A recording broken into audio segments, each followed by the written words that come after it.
And we are coming down in 3, 2, 1.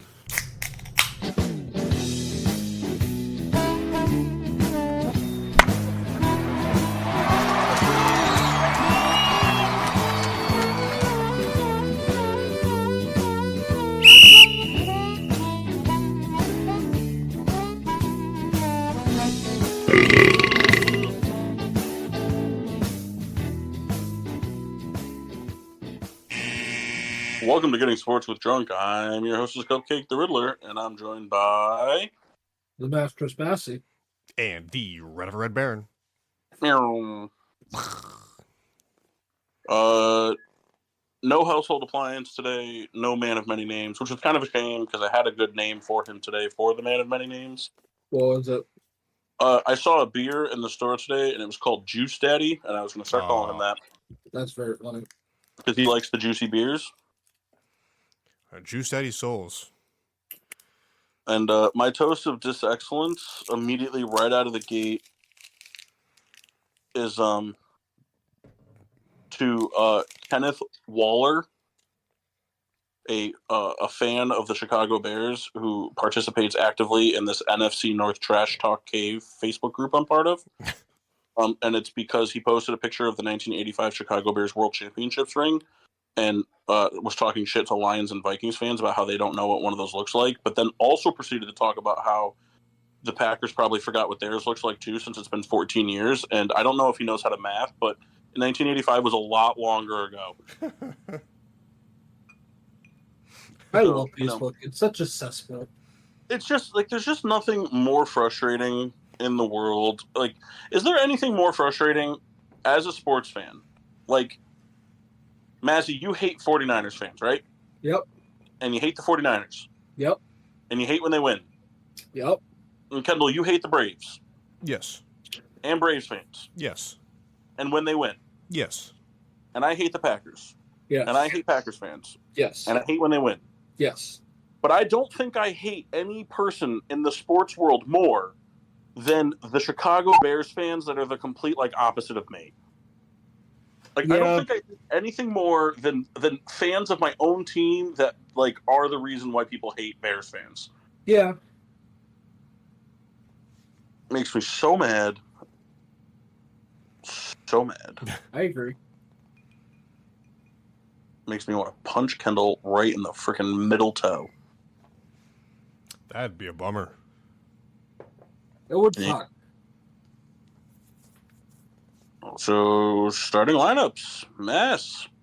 What do you got? I'm drinking water. Water agua? Water agua. Otherwise known as nature's vodka. Indeed. That'd be awesome. Also imbibing some of the electrical lettuce. Gross. You should go to sleep now. I got a couple hours. All right, that's fair. Kendall?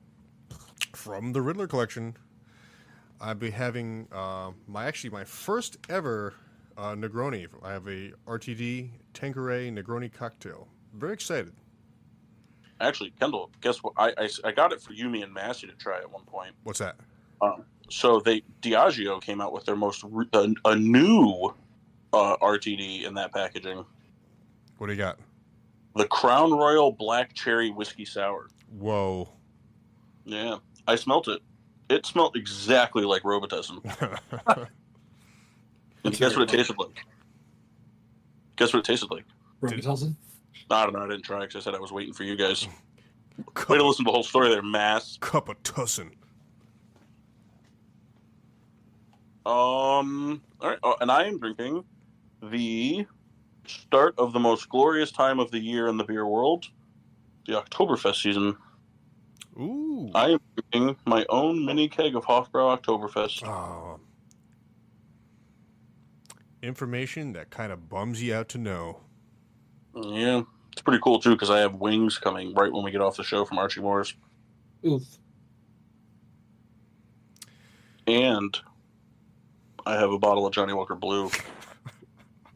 I love, there's, a certain, parts of the story that just, I know it's false, but it still gets me anyway. Take that Johnny Walker Blue and walk down the street and sit on the trails, the train tracks, and watch heritage units go by. Endlessly. Because there's a Heritage Unit parade coming through Wallingford tonight. Hilarious. No, Kendall, I have a question for you. Shoot. If that was happening, for those of you who don't know, Kendall likes trains. Yes, Spectrum. I think I'm a pretty Kendall, regular guy. If you found out that at 9 p.m. all the Heritage Units were going to go in succession through the Wallingford train station, and then like up north, would you stop recording the show to come up here? I think I would. If I knew, like, it was like a for sure thing, and like I found out just now, yeah. If what was happening? If a bunch of trains were coming through, a bunch of old trains were coming through Wallingford, would he stop recording the show to come watch the trains? That's pretty funny. You know, it's one of those things, like, there's more to it than that, but, like, it doesn't help my case if I stop and explain it. You know what I mean? It's one of those situations, so I'm just gonna, just one of those things. What?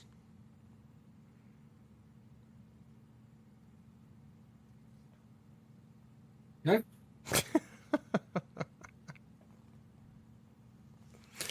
All right.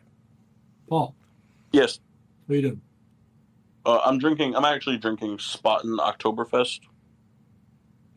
That's what I'm drinking. Okay. And please send me your photographs for. I won't.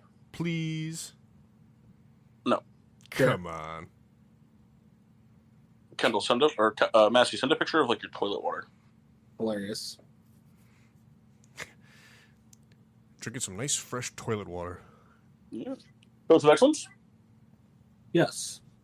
Shoot. A couple. Let's see. Danny Jensen. Hey, whoa, dibs. I dibs that in the Discord, you dick. Did you? He did, and Yes. actually, I was pretty. You're fined. $5. All right. Hey, we should start doing that, by the way. We should make like a fine jar, and we fine people for like faux pas on the show, and then it's like $1 in the jar, and then we use that money to go on a trip. I like that. Yeah, That'd be pretty Kendall. Anytime you say something that Mox thinks is stupid, you have to put $1 in. Oof. But you're never allowed to tell him that. Yeah, that does not favor me. Like Massey, anytime you get distracted while you're on the show, you have to put $1 in. Oh, fuck.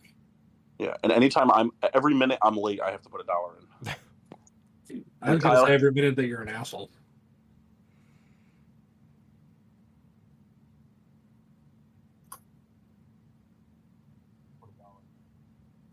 Oh, I think we lost you there, Paul. I'm here. Can you hear me? Yes, I Yep. All can. right. And Mock has to put $1 in for every minute that he's not on the show. Sounds like we're going on that trip, boys. I didn't hear your response to me calling you an asshole. I'm sad. Oh, I didn't. I just kind of grazed over it. No, that's rude. Not as rude as you calling me an asshole, Hey, it's an act you put on. you dick. Damn. Mass, do you have another toast to? Do you need a moment? Not at the moment. All right. I can find one. Paul, why don't you? All right, so I did did the Danny Jansen thing, which was Paul, we lost you again. God damn it. Why can't Wi-Fi go through plaster walls? What's the point of living in 2024? That's a good Can you- question. Can you Yes. hear me now? Yes. Okay. On July 27th, Danny Jansen was traded to the Red Sox from the Toronto Blue Jays for prospects. Well, what makes that so interesting? I'll tell you. On June 26th, almost a month earlier, Danny Jansen was playing for the Toronto Blue Jays in a game against the Boston Red Sox, which was halted in the second inning due to weather. Well, that game was finished being made up today in a doubleheader situation where Danny Jansen took the field as a Boston Red Sox, becoming the first player in MLB history to play for both teams in one single MLB game. I have to be honest with you, I don't know how that's allowed. I mean, it's one. It can only happen like exactly the way you described. Yeah. Now, I have a question about this. Shoot. And I don't know if it's ever happened, but the Encyclopedia of Mass would know. Massey, how long does it take for an NFL trade to go through? Hypothetically here.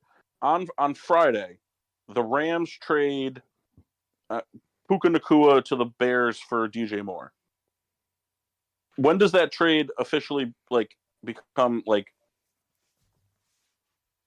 could the players play for the team on Sunday if the teams were just go out there and catch balls? I believe the league office processes in 24 hours. So it's possible for a player could a player play in a game on Thursday, get traded Friday, and then play in a game on Monday and play 2 games in 1 week? I'm almost certain Adrian Peterson did that. I think I'm almost certain Adrian Peterson did that. I think that does happen, but I think just oftentimes that the player just sits. I tell you, what would be fucking sick? Would be breaking news. The San Francisco 49ers, Friday morning, trade Kyle Shanahan to the Miami Dolphins for, 2 second-round picks because, I don't know, McDaniel got hurt or something and can't coach or whatever. Imagine if a head coach got traded in the middle of a week and won 2 games in 1 week. That'd be pretty cool. That'd be sick. I tell you what, if anybody ever comes within the head coaching record, that's how we got to make it happen. I think that's the move. A nice trade. Just keep getting traded? No, just in 1 week. Just be this is he wins the game on Thursday that ties the record and then gets traded and wins the game on Monday night that breaks the record. Be pretty cool. Also, is there a limit or is there a thing, a limit to being traded? Can the NFL veto trades? Yes. All right. That's a bummer. But generally, they'll only veto trades if, it's very obvious tanking. If the Chiefs said, we're trading Patrick Mahomes to the Commanders for their second string punter, league would step in and be like, hold the fucking phone for a minute, boys. Okay, so then what if would the league veto this? So it's week 13. Mm-hmm. The Jets trade Aaron Rodgers to the Packers for a first-round pick. Aaron Rodgers suits up, plays that game, breaks the all-time touchdown record as a Packer, and then the Packers trade him back to the Jets for a second-round pick.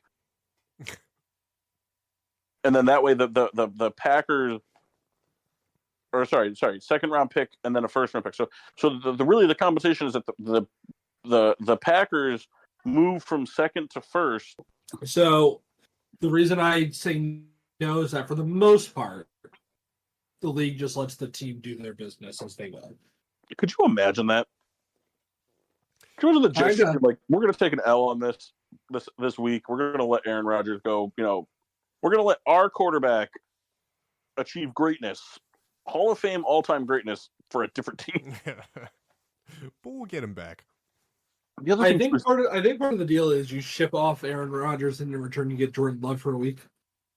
No, I think it's the opposite. I think you ship off Aaron Rodgers and Jordan Love has to sit and watch it. Hey, listen, we know that we're paying you all this money, but you're going to kind of just sit for a game? Are you fucking kidding me? Take a load off there. Or you go baller move. You do the trade, right? And then the Jets refuse to trade for Rodgers back and then bring Favre back out of retirement. Hey, Kendall. Yes. I've half looked away and then looked back. How is this match still going on? Oh, that's the beauty of the WWE. Nothing makes sense. So it is over. So Rey Mysterio got pinned. So now this is just the fallout from that. Yeah. I'll just real quick. We're super sidetracked.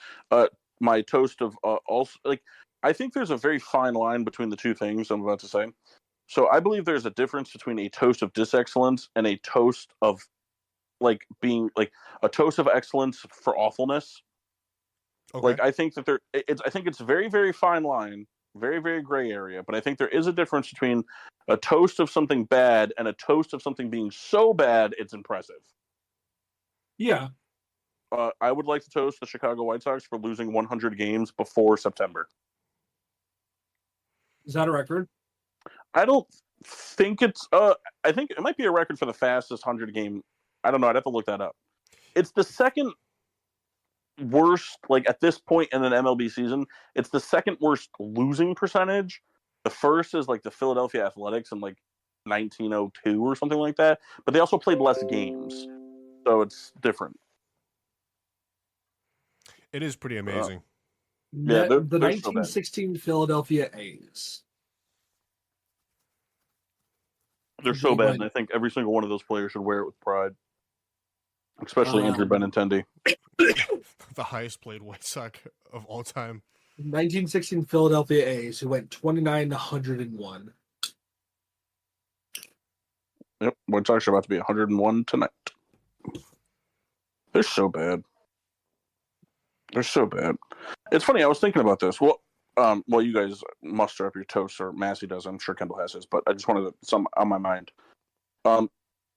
It's funny, I was thinking about this, like, in the MLB, the NHL, and the NBA is different because the seasons are shorter. Now, the NBA season lasts forever, but it's shorter in terms of games played. Where, like, there's a hierarchy that makes a linear hierarchy that makes sense into, like, how you would feel about your team's performance throughout the season. Like, if they're all-time bad, that's the worst. And then if they're bad, then that's next. And then they're average, and then they're, like, decent, and then they're playoff team, and then they're like contending team, and then they're championship caliber team, and then they win, right? Like that's kind of the hierarchy. Mm-hmm.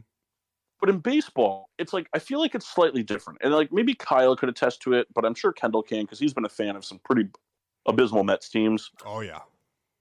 But like for baseball, it's weird. Like at the top is like World Series champion, and then underneath it is almost like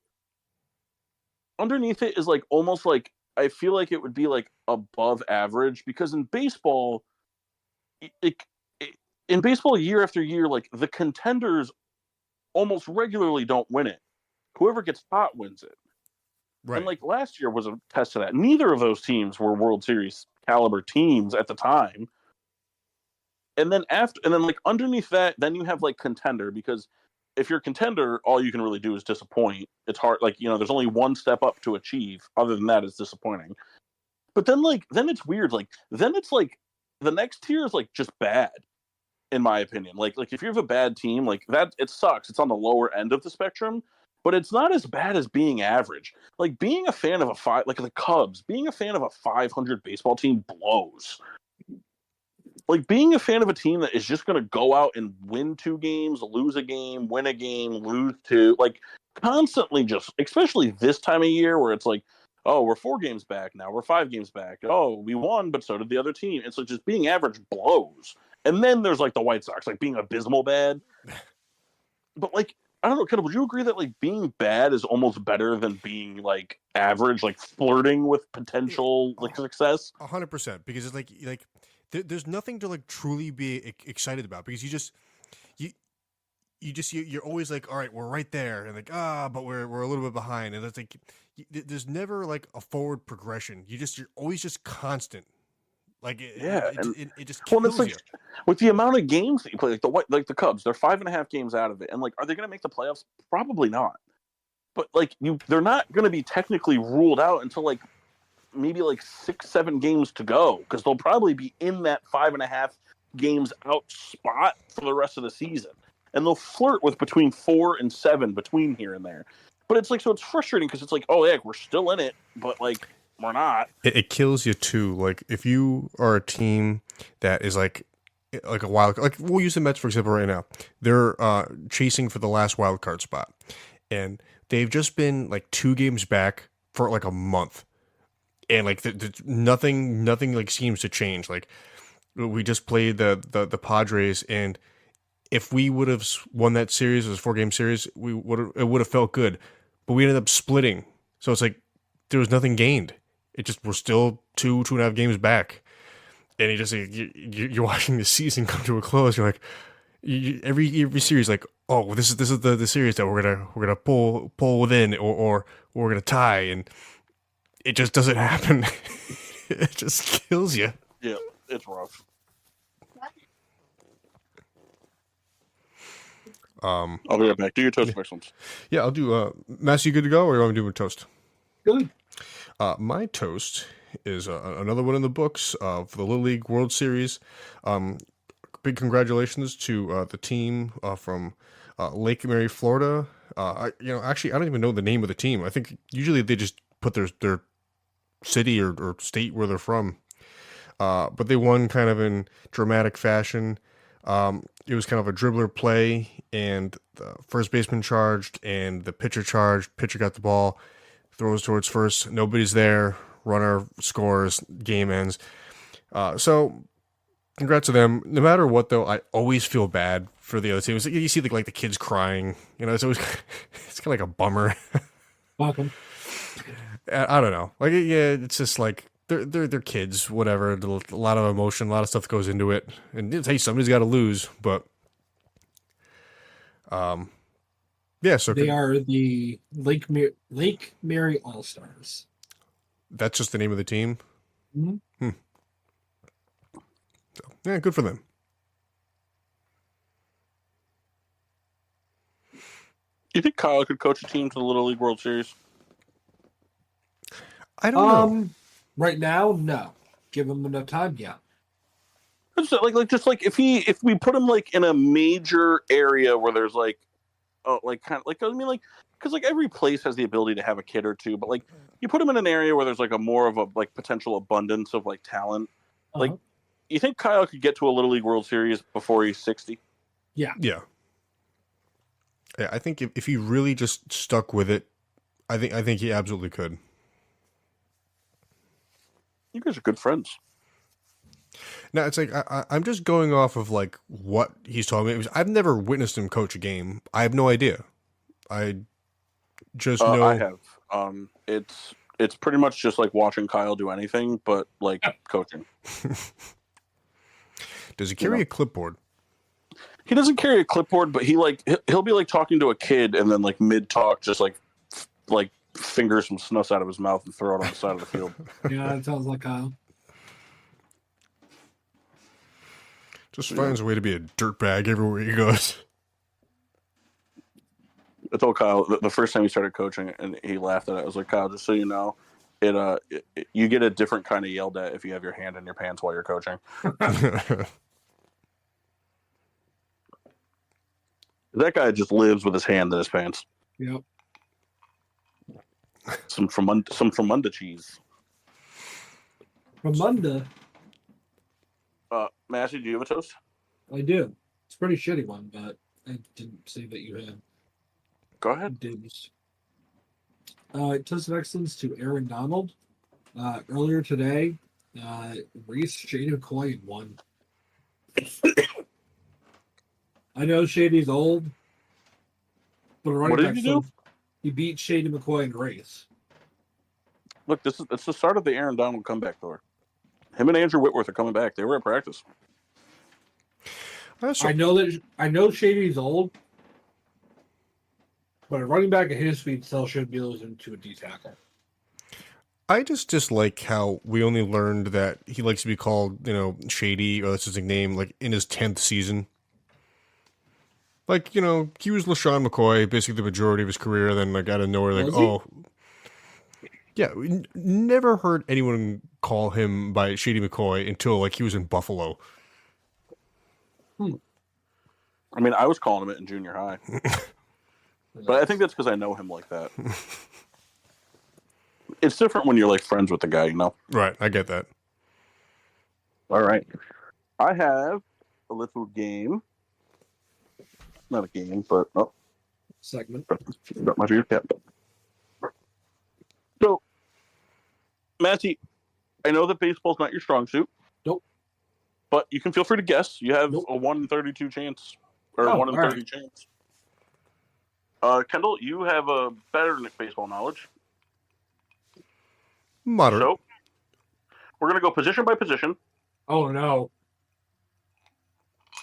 Which team do you think has the most gold gloves by position in MLB history? So, remember, there's 2 gold gloves per position handed out every year. Mm-hmm. Well, technically there's like there's 2 per position. This has outfield as just 1 position, but I believe there's 3 Gold Gloves given out for outfield, right? I believe they do it for left, center, right. Right. Okay. So, Massey, you can just kind of go based off like big names, and if you can remember where they played, or if you just guess, you just guess. It is what it is. Okay. All right. So, which team do you think? Oh, we'll start with this. Which team do you think has the most Gold Gloves, like across the board, in Cardinals. MLB history? I'm confident because I'm pretty sure I actually know that. All right. So I didn't hear what you said. Cardinals. Cardinals, okay. Kendall, care to venture a guess? Yeah, I don't know for sure. I'm just going off of just a history of winning. We'll just go with the Yankees. Okay, the correct answer is the Cardinals. They have 97. Next is the Orioles with 71. And then the Yankees with 69. Giggity. Okay, who has the most Gold Gloves for an outfield? So which team has won the most Gold Gloves for outfielders? I'm going to stick with the Yankees.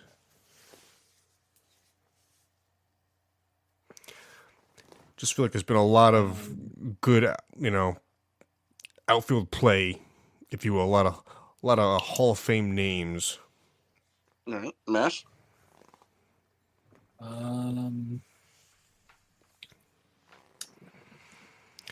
Feel free to go with a fictional baseball team here, Mass. Yeah. I don't know. What's the one from Little Girl?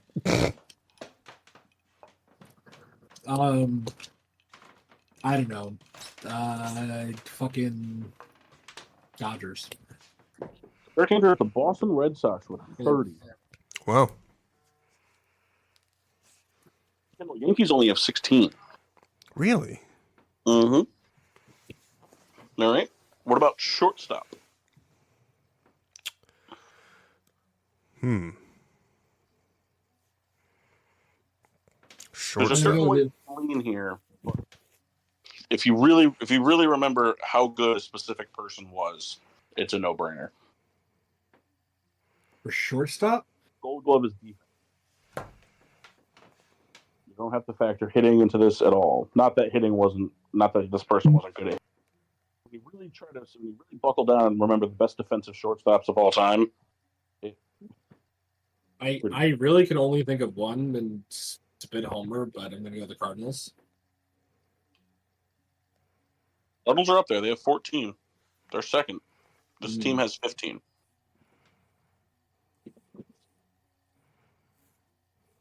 Kendall? See, that'd be my guess, too. You can still guess it. It's wrong. You know that, but you can still guess it. I know. That's the thing. I was basically put all my eggs in that basket. What shortstop were you thinking of, Mass? Ozzie Smith. Same. Not one season Adam Wainwright played shortstop? Could you imagine?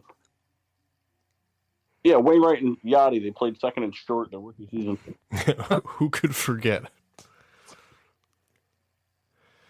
All right, come on. All right. Well, hey, let's go with the Yankees again. Yankees only have 6. The correct answer is the Baltimore Orioles. Damn. Who was that it? Was pretty good. Who was it? Babe Ruth? Hilarious. All right, third base. Third base. God, if Chipper Jones is the reason for this team. This guy was way better defensively than Chipper Jones. Thank God. Kendall, I'll give you a little love here. The Braves only have 2. Good. Brooks Robinson. I need teams, Mass. I don't know. I googled good or best all-time third baseman, and that's what came up. Well, you can ask Kendall for help. Kendall, do you know who that is? Who? Brooks Robinson? Top of my head, no. Well, doesn't help us. Um, I didn't say he'd be helpful. I just could ask. is it the Dodgers? Nope, it is the Brooks Robinson Baltimore Orioles. I was right as the guy. Yeah. I mean, he's not the only one that won him, but he's a big part of it. All right, second base. How many do they have? Oh, 18. Yeah. Second base. Second base. See, I'm trying to think of like historic teams, and maybe that's not the way to do this. Sorry, what position? Second base.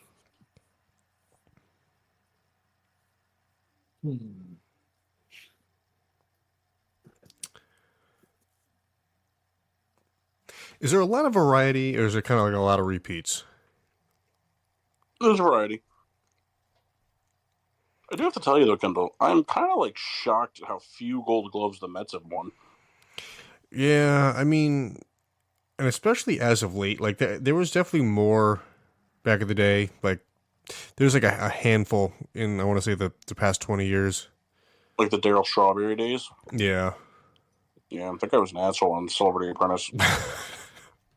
All right, I'm going to go with the Pirates. Okay. I'm going to go with the Indians.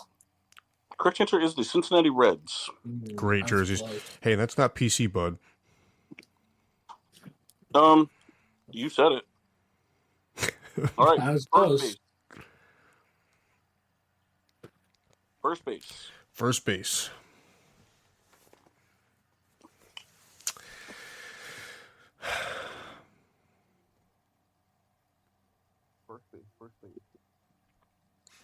I'm gonna go A with little the. quiet there, Paul.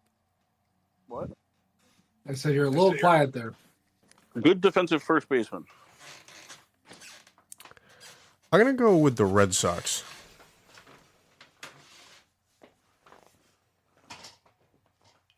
I'm gonna go with. I'm gonna go with the Cardinals. Correct answer is the New York Yankees. Damn. No. I don't even know who would have it. I thought you said it was a good defensive first baseman. No, I'm just saying. Think of good defensive first baseman. Okay. I don't Mickey Mantle. I don't know. I don't know baseball. I just see pictures and screenshot them for later. This one really threw me for a loop until I remembered who this person was. Catchers. Okay. Who has the most Gold Gloves for catchers? This is also the position. This is also the position with the most zeros. So, like the most teams that have never won a Gold Glove from this position. Which kind of makes sense because usually when you have a really good catcher, they kind of win a lot of them.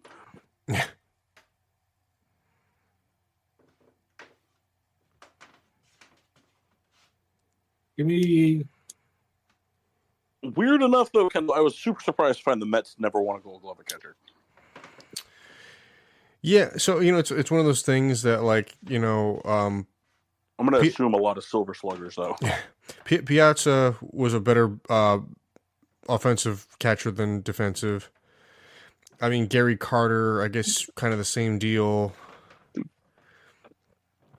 Man, I'm trying to I've been wrong. Like, I'll have a team in mind, and no, it can't be that, and then I'll pick something that's I should have just stuck with. That's happened to me 3 times. So just stick with your initial guess. Yeah, but my whole goal in life is to second guess myself. That's all I do. I should probably get that checked out.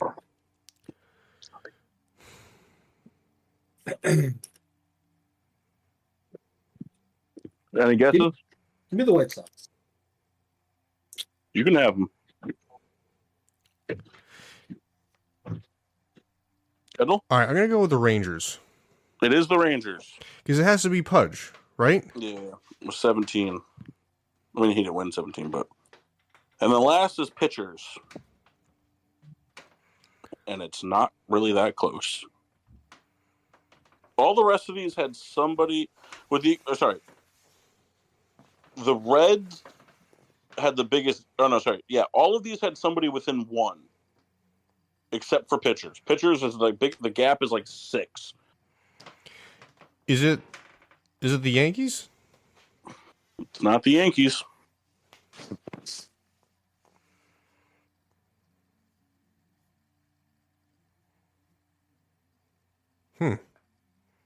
Massey? What position is this for? Pitchers. Pitcher? Hmm.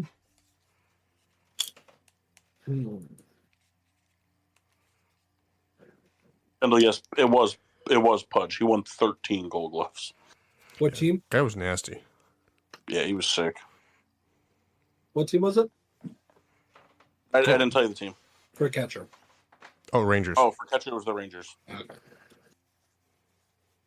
He played for a long time, but that's like his known team. And I'm actually surprised you didn't get this one, to be honest with you. Can I, if Massey doesn't get it, can I guess again? Yeah. What team did you guess? I guess the Yankees. So if Kendall didn't get it, it's because it's either a team he loves or a team he hates. No, I'm just saying from like a knowledge standpoint. It's either a team he knows or a team he loves or a team he hates. Kendall, do you think it could be the Braves? I don't know, Mass. Kendall, do you think it could be the Mets? I don't think so. Let's go with the Braves. It is the Braves. Kendall, care to take a guess who? Is it Greg Maddux? Yeah, he won 18. Yeah, after I was just thinking, like, I feel like there's a ton of, like, great pitchers, because it just seems like they just ended up playing for the Yankees because they had all that money. Like, I just would assume, like, Randy Johnson would have won a Gold Glove there.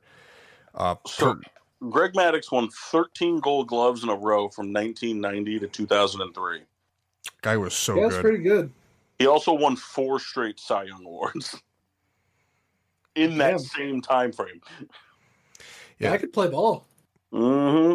And, like, that was, like, they're 1 through, like, 4, like, for starters was insane. Like, Maddox, Schilling, Tom Glavine. Yeah. I thought it was pretty cool, though, because the Cardinals don't lead in any category but have the most Gold Gloves all time. By a lot, too. By 26. It's just like it's a team that's like perennially like good in this. Like, yeah, they've had a lot of talent. I mean, you figure Yadier Molina at catcher. I'm sure Adam Wainwright won a few Gold Gloves. Yeah, he was pretty good. I mean, Cardinals. I don't know. I mean, I'm sure Moncada's won a couple since he's been there, right? Or not Moncada, Machado. Is it Machado? Who do they have? Arenado, sorry. I see. It's all the O's. Yeah, he might have. I feel he's one of those guys. Like, he for sure took a step back after leaving Colorado. That whole thing never made any sense to me. Like, Pujols for sure. Oh yeah, had to have won. Yeah, he did. Yeah. So I was looking at this. There's also a stat. So when I say lead, so the Cardinals technically do lead in 1. There's 4 teams that have had a utility player win Gold Glove. I'm not really sure what that means. Is that just like someone who doesn't play one position? Yeah, it's just a like guy. He's played multiple positions throughout the year. Right. It's a guy who, like, you can put him anywhere in the infield, and that's pretty much like the hardcore definition. Is a guy who just can play anywhere. Yeah. So the Cardinals, Yankees, Astros, and Padres have had a utility guy win a Gold Glove. Oh, that's cool. And these are the teams that have had somebody record a Gold Glove at every position, not counting utility. I don't count the utility one. So the Cardinals, the Orioles, Yankees, Braves, Reds, Red Sox, Phillies, Cubs, Giants, Twins, Guardians, White Sox, Royals, and Astros have all had a player win a Gold Glove at every position. Can one of you look up to see if Willie Bloomquist ever won a Gold Glove? I will look it up because I think Massey said he'll be right back. Really? Bloomquist. It doesn't look like it. No. Oh, so Massey just not only does, like, what an asshole. Yep. Because that guy could literally play like every position.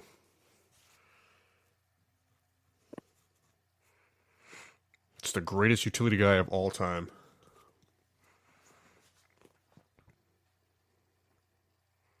So,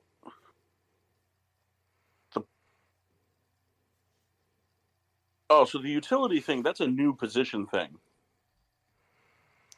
Well, That like just so that wasn't like somebody won it at second base as utility player. The utility Gold Glove was an award that was given out starting in 2022.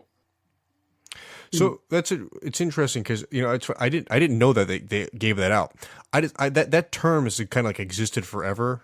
Yeah, the utility. Yeah, that's why I thought it was weird. How can you win a Gold Glove utility? You would be given it at a position, but they started that. So in 2022, the inaugural utility Gold Glove winners were Brendan Donovan of the Cardinals and DJ LeMahieu of the Yankees, and then last year was Ah-Seong Kim from San Diego and Marcio Dubon from Houston. I mean, I guess I don't hate that because it shows love to the guys that like they're not everyday players, but you can plug and play them at any time, and they're still like an important part of your lineup as needed. So that's kind of a cool thing that they did. But I actually didn't know they did that at all. Yeah, I actually didn't know that either. But it's funny that you say lineup because speaking of lineup, we're coming up to one of the biggest lineup seasons of the year, fantasy football lineups. What a segue! Ding, Yeah. ding. Those things are slow. Give this guy a pumpers. So we were tasked with making lists. Machine and Juice Daddy are not here. I have theirs done.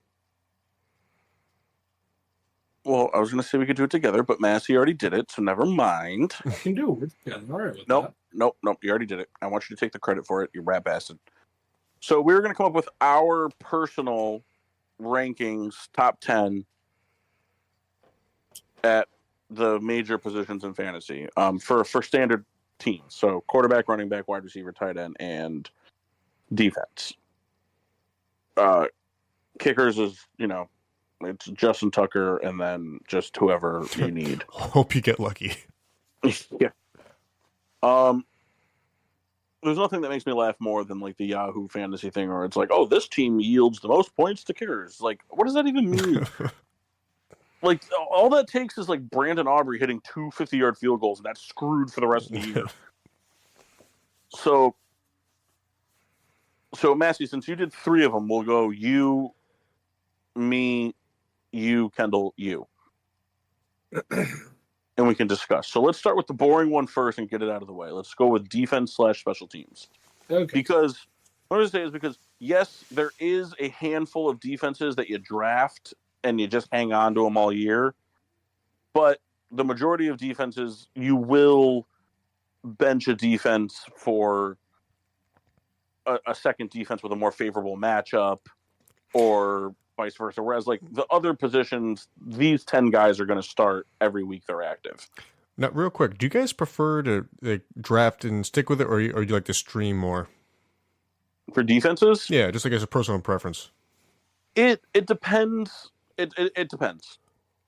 Because for me, the way the defense thing works is I'm not a firm believer of the whole reaching thing in fantasy football. That's not like, I mean, I believe it to an extent. Like, am I gonna be like, oh, I really think, I don't know, Massey, give me an average tight end.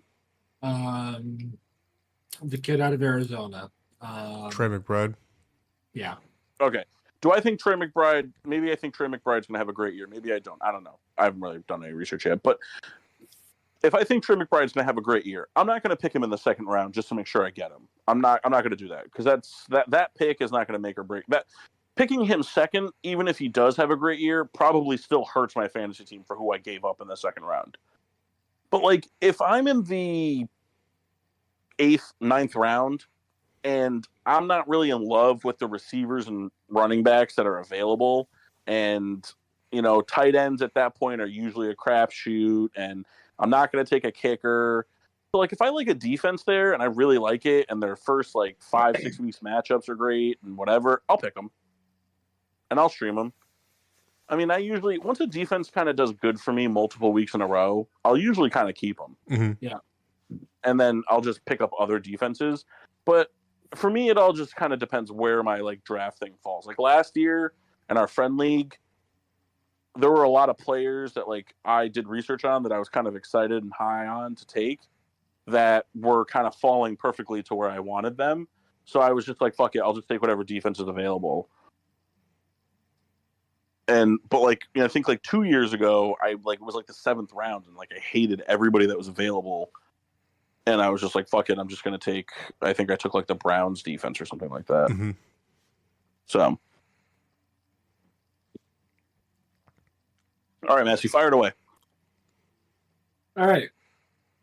First overall. Well, I do actually real quick. I have a question before you start. Did you do this based off of like you think their overall year ranking or week 1? Overall year. Okay.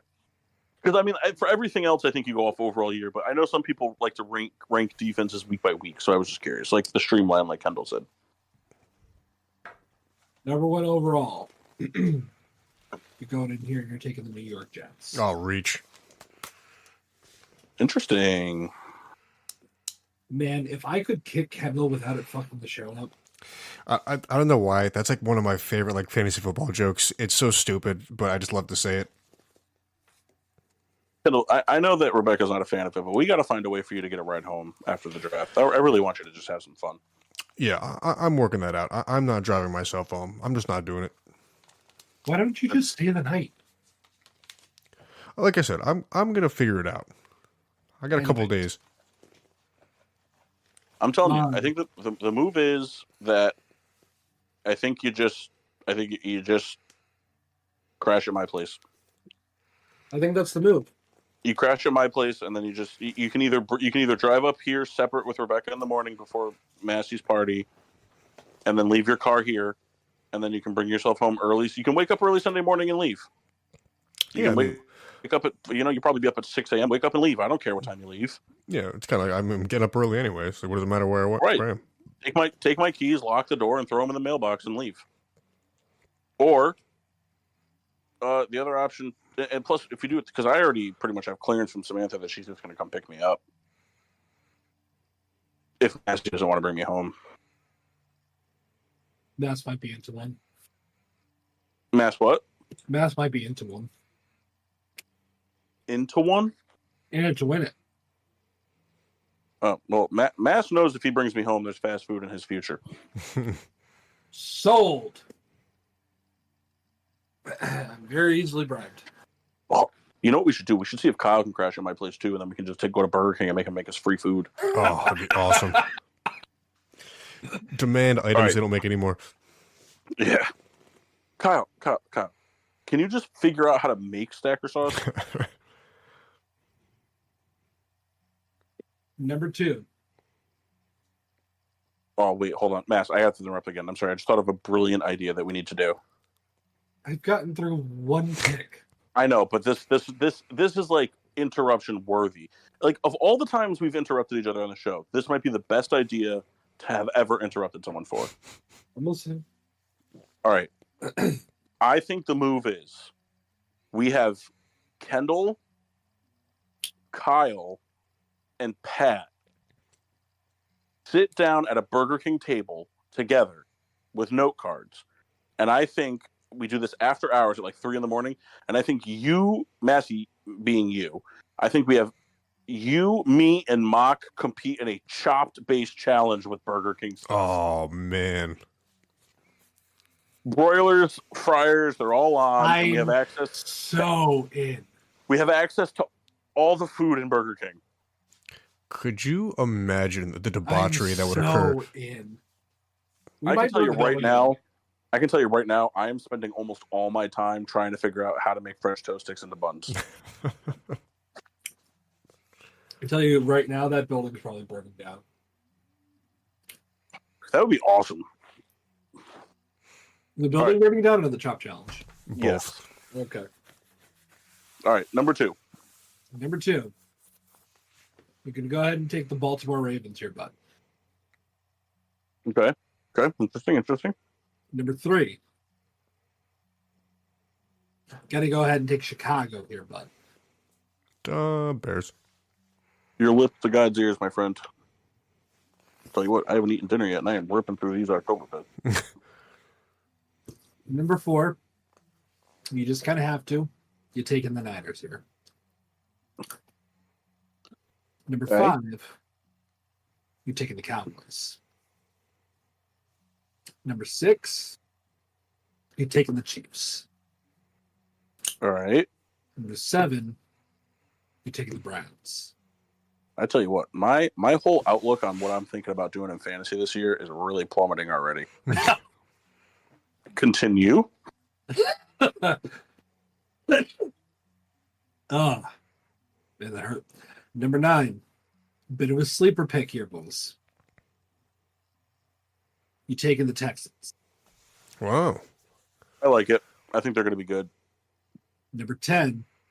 You taking the Steelers. All right. I don't hate it. I disagree with the Steelers only for the reason that I think they're going to be on the field too much.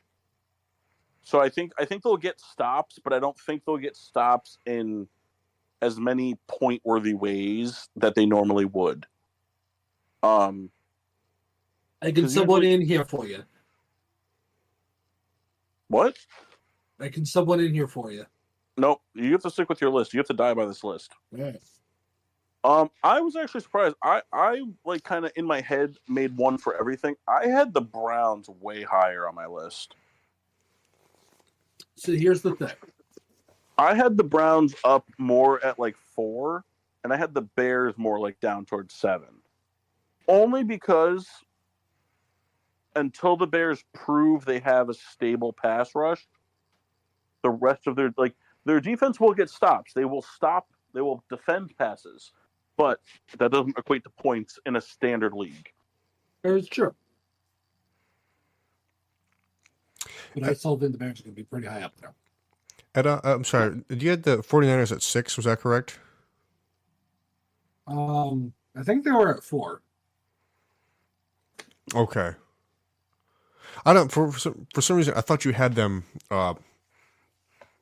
higher up. No, I believe I went Jets, Ravens, Bears, Niners, Dallas. Dallas, I don't mind because they're gonna get like pick sixes and shit, but they're also gonna give up a ton of points. Yeah, like they'll be in that mix because like the points they give up won't equate to like they'll get defensive touchdowns and turnovers. Yeah, and Micah Parsons will get a bunch of sacks in games and situations that don't matter. See, I think that's kind of what's going to foil the Steelers. Like, I think the sacks will be there, the fumble recovers will be there, but like the points will do them in. Like I think, like you said, they'll be on the field, and they'll be in a lot of games where it's like 21, 28, and things like that, and it'll cost them. I think Baltimore will be top 10, but I think they'll be a little lower. I think they're gonna miss having the 1-2 punch at linebacker because I've been on record saying it, and I will back it until I will stand behind it until I'm either proven right or wrong. I do not think Patrick Queen is a lead linebacker on a defense, but I do think that he is arguably the best number 2 in the league. And him and Roquan together, I think, were awesome. Very much like the Lance Briggs, Brian Urlacher thing. I don't think Lance Briggs could have been a good number 1 linebacker on a team. But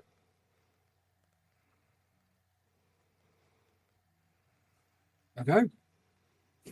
I don't hate it though. I mean, I think I'd probably have all the same teams in the mix. I might sub the Steelers out for the Giants. Oh, really? Like, I'd rather pick the Lions. The Giants have a very good defense, and I think the Giants will get more turnovers than the Steelers will. I just think I think from the standpoint I think both teams are teams that are going to be on the field way too much defensively. I just think the Giants. I think they're going to be like one of those sneakily really, really good defensive teams.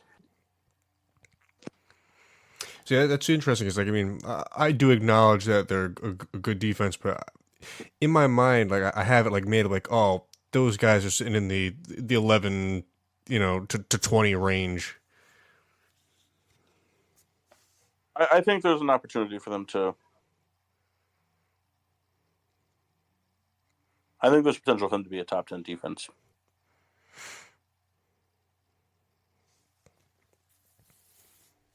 I like it though. Okay, thank you. All right, Kendall, you're up. All right. So I had the tight ends, and I quickly just wanted to, obviously. That's not what Rebecca said.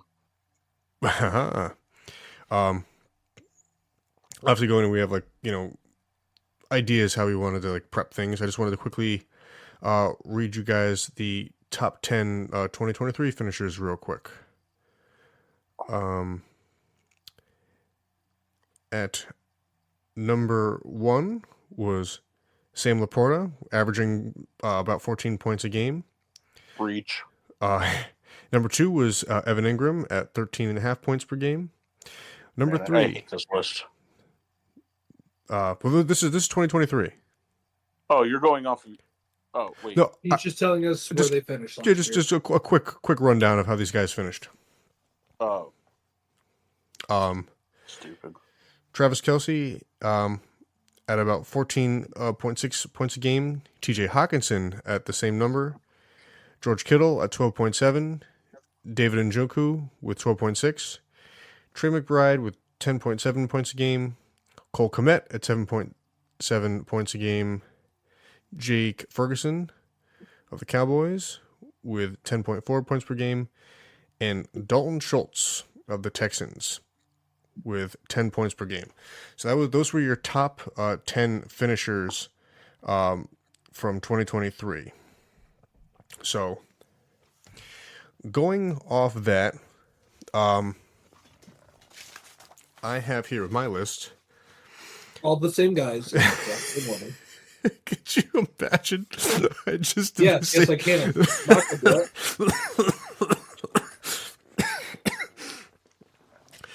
I'm sorry, that got me. That was pretty funny. I have at the 10 spot, I have Trey McBride. I just feel like with kind of like an unproven like team in Arizona, a guy who kind of like made some noise that was not really on anybody's radar. Right. I think he could absolutely do that again. Especially like I feel like the weapons there are somewhat subpar, and a team that's kind of could be destined to just finish fourth again in that division. He could be the outstanding guy. So I have Trey McBride and the 10 spot. Then I have in the 9 spot Evan Ingram. Jacksonville, that team for me is sort of a mystery. Seems to sort of be kind of like a favorite-ish weapon for Trevor Lawrence, and he's definitely shown a lot more upside than he did with the Giants, but could for sure just be a flash in the pan guy. In the 8 spot, I have Kyle Pitts. A lot of fantasy rankings have him projected very high just because of the Kirk Cousins factor. And it could be the thing that ties things all together, but there's just too much like history to kind of like fight that perspective. I'll never draft Kyle Pitts again. Yeah, I mean, I had him for a portion of the year last year, and I really only had one game that I was like happy that I started him. This one right here is at a pretty aggressive drop, and my only reasoning is I'm sort of anticipating some trouble with this team. In the 7 spot, I have George Kittle. He's a guy that great tight end, does all the intangibles. And I feel like he has a lot of like flip-flop fantasy seasons. I think no matter what, we're kind of destined for a Brock Purdy dud year. And I'm kind of getting the impression that we're coming up on that with just some off the field issues, and not with him, but just in general, there's some negative stuff floating around. And I just think San Fran's going to have its own problems. I think Kittle will kind of suffer because of that. In the 6th spot, I have David Njoku. Dude is he's a fantasy hero. Like, he gets a ton of receptions. You know, the guy's just somehow always open. The Browns, that's a team that's another kind of question mark. Are they going to turn the corner with Deshaun? But despite whoever's at quarterback, he's a guy who always kind of puts up points. In the 5 spot, I have Jake Ferguson. I think the connection with him in Dak has been pretty impressive, even with CeeDee Lamb to getting a lot of the targets and put up tons of yards. Ferguson kind of took right over for what's his face there, who went to Houston, and it essentially the same player. In the 4 spot, I have Dalton Kincaid. I put him this high because with Stephon Diggs moving on, with Gabe Davis gone, I just feel that he's going to kind of be a featured player. Dawson Knox is there, but to me, it just feels like he kind of fell out of favor a little bit.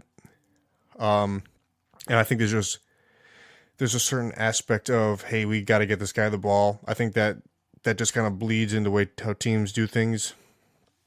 The top 3 are going to become pretty obvious pretty quick. I just feel like you have to go with prove me wrong. At 3, I put Mark Andrews. It's Lamar's favorite target. Suffered injury last year that kind of put him out. But you know for sure that Lamar, when he's throwing the ball, he's looking his way. With the same token, number 2, Travis Kelce has taken big steps back, but where it may, lose points and yards and whatnot, you just know that, Mahomes is always looking for him. There's a new receiver regime there, but history goes to say he's going to go down with the ship. And number 1, I feel like kind of the same thing, prove me wrong. Sam Laporta was the tight end hero last year. I think he's poised to do it again in a Detroit team that's kind of ramped up and they live off the play action pass, and he's just killer across the middle. So, there you have it.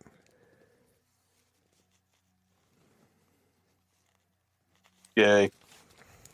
Yeah, but aren't we all so gay? No, just you. I don't hate it. It's just, I think tight end's the biggest crapshoot, as always. Yep. I don't know why. I do enjoy our 2 tight end league. I just think it's an interesting thing. It makes it that much more tough to fill out a lineup. Yeah, no, I agree. Is there anybody you think I totally overlooked or gave too much of a nod to? You should have had Cole Kmet in there. There's 2 guys in Dallas Goedert and Cole Kmet that were, I was kind of toying with, the Trey McBride pick was the guy that I just kind of went with because of the stuff I read from last year. That's a guy who could easily be subbed out for either of those guys. Really upset Gerald Everett is not on this list. Yeah. Or Messi, stop being a dick. He is the number 1. We all know it.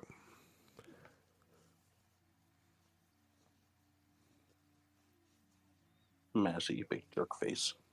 I don't like him. Yeah, but you know what? You like Stedman Bailey. What's your point? You're a bad judge of character. Stedman Bailey was decent. I don't know about all that. Yeah, I'm going to disagree with that. He did play football professionally, and I can agree with you there. And that's about where it stops. So put that in your pipe and smoke it. All right, so Massey here has special teams, which he's scoring differently from defense. Why don't you go ahead and take the reins there? Could you imagine? So, starting off, what's Cordero Patterson playing right now? Pittsburgh. Well, he doesn't return kicks anymore, does he? I actually don't know. I think he does. Either way, that's where I'm starting. That's fair. Which one do I do next? Everyone you want, man. Whichever one you want. Quarterbacks. Hey, Mass. Yeah. I just want you to know that Chris Givens has more career yards and touchdowns than Seven Bailey. So funny. Chris Givens wasn't shot in the fucking face. Chris Givens still played only 4 years. I stand by what I said. That's fine. But, pre getting shot in the face, he sucked. So, anyways, quarterbacks. I feel like we should wait for Kendall. Did Kendall leave? Yeah, he went to urine. Oh, I just thought, go without him. Should we just sign off and let him That be would quiet be- when he gets back? So fucking funny. All right. Starting quarterback. Mhm. We're going to go ahead and take Josh Allen, number 1. You don't mean that. I kind of do, You kind of don't. but I kind of do. All right, this is your list, man. You live and die by it. I support you. No, in all seriousness, you're going to want to take Patrick Mahomes here. I also disagree with that. Why do you think it should be Jackson? It should either be Lamar Jackson or like Jalen Hurts or something. Like somebody who just like Patrick Mahomes. Yes, he will get you 65 points twice. He'll also just have some like weird like 18-point games. He'll have some games where he throws for like 286 and like 2 touchdowns. Yeah. It's just it's weird. Like Patrick Mahomes is he's kind of like that guy. Like it's very bizarre. All right, then, I mean... But this is your list, and I support you. So, why Lamar Jackson? Because Lamar Jackson, I think he just accrues more points. Josh Allen runs for pretty close to as many yards and usually more touchdowns. Yeah, but, he's white, and that's racist. So, we're starting off with Josh Allen. You don't mean that. Number 2 here, you're going to take Lamar Jackson. Number 3 here, you're going to take Patrick Mahomes. Number 4 here, you're going to take Jalen Hurts because I can't decide if he sucks or not. That doesn't matter. He runs the ball a lot. Number 5, you're going to go ahead and draft. I get a drum roll, please. Brrr. CJ Stroud. That was kind of anticlimactic, but I like it. All right. Number 6. Oh, man, I just accidentally put a pocket knife on my dick. What? Just wanted to say something bizarre. Number 6, you're taking Dak Prescott. Nice. Number 7, you're taking Brock Purdy. Whoa. Gross. Yep.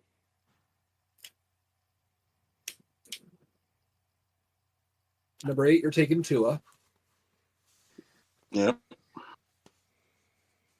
Number 9, Don't you fucking dare. what's the matter? I You just don't want him? I just don't think you can say this name before another name. I can't say Jordan Love yet. No, I wasn't going to say that. Who are you going to say? I thought you were going to say Caleb Williams. Oh, no, not yet. Okay. Caleb, I think, needs to prove it first. I do think he's going to have a really good season. I'm not willing to draft him top 10 yet. To be fair, though, I did kind of tune out and I missed 5 through 7.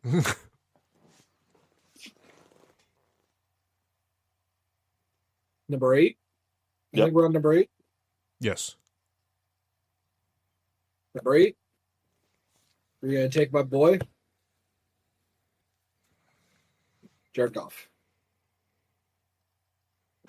Okay. Number 9. I think this one's going to be a bit controversial. God damn it.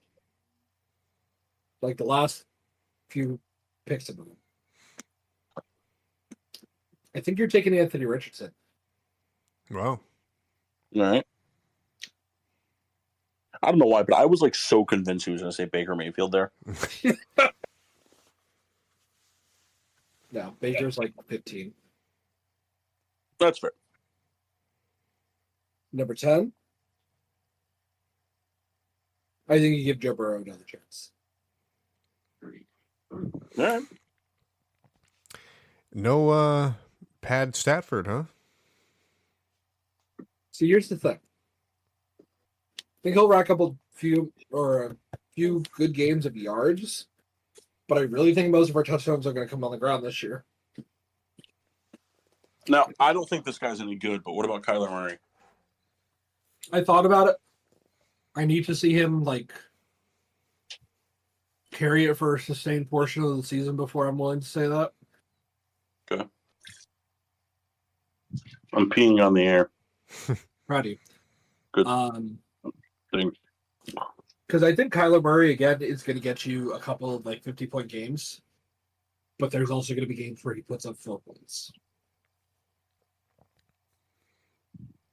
And then statistically, there's going to be a lot of games where he puts up 0 points because he's going to get hurt again. I wonder at what point do we think that he should have just played baseball? Is that point now? No, I still think he did better as a quarterback than he would have done in baseball.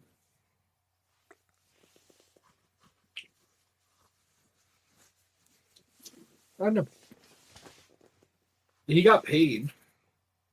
Oh, I mean, for sure. I mean, Kettle, shut up, I'm up. sorry. God, all you do is just talk.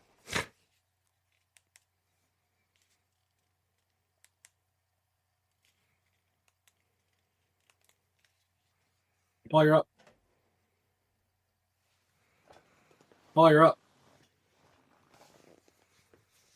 Paul. I think we lost him. I put him in timeout. It's lost at sea. We'll see how long it takes me to realize. I really am just kind of like futzing these quarterback reviews. I looked at the top 10 list and was like, yeah, this person seems like they'd fit in there.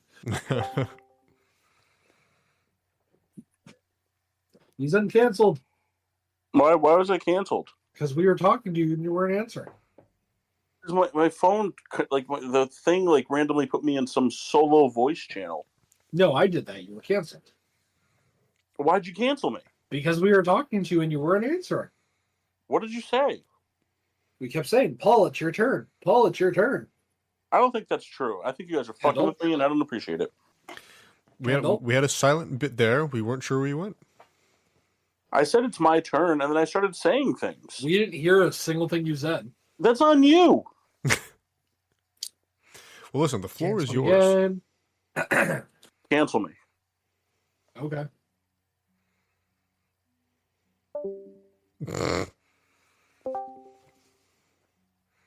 You were canceled. How do you feel?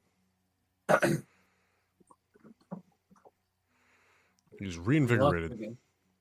Gonna have to cancel him again. Well. All right. So, anyways, let's do top running backs while we have football to get back. Then he can just pick up where we left off. Kendall, I have the number 4 overall pick this year for Bruce's fantasy draft, and I fucking hate that. Well, You guys are mean. Why? Just don't appreciate how you guys, when Mike Mock and Kyle aren't around, you guys turn into Mike Mock and treat me like Kyle. You want to do your running back ranking now? Yeah, sure, why not? I'm just going to get canceled again. Every time you cancel me, my phone freezes. All right, go ahead. right. Your running backs. Okay. This is my rankings. My rankings are against the world's rankings. Until proven otherwise, number 1 is Christian McCaffrey. Chris. You can say gross all you want, but until proven otherwise. It's still gross. Number 2, I have Bijan Robinson. I think he actually gets the role he was supposed to get last year. I think with an older Kirk Cousins and a lengthy stretch the field type passing game, with the addition of Darnell Mooney, and then having Kyle Pitts and Drake London, who can be deep threat route runners, I think that Bijan Robinson has the opportunity to average 3 to 4 catches a game and has the ability to turn that into 40 receiving yards a game. Whether or not he does it is different, but number 3, I have Breece Hall from the Jets. I think he gets his fair share of carries, and I think now that he's not going to be the only offensive option with Aaron Rodgers hopefully being healthy throughout the year, he'll be more formidable. So this one's kind of my first, I think, like real like reach. At number 4, I have Derrick Henry. I don't think he's going to get 1,000 yards rushing, but I think he's going to get a solid 60 to 80 yards a game. Or that's not what I meant. I didn't mean to say that. I'm sorry. I don't think he's going to have his like big, like huge games like he used to have. I think he'll get 1,000 yards rushing, but it's going to be like ugly. It's going to be a bunch of 60 to 80 yard games.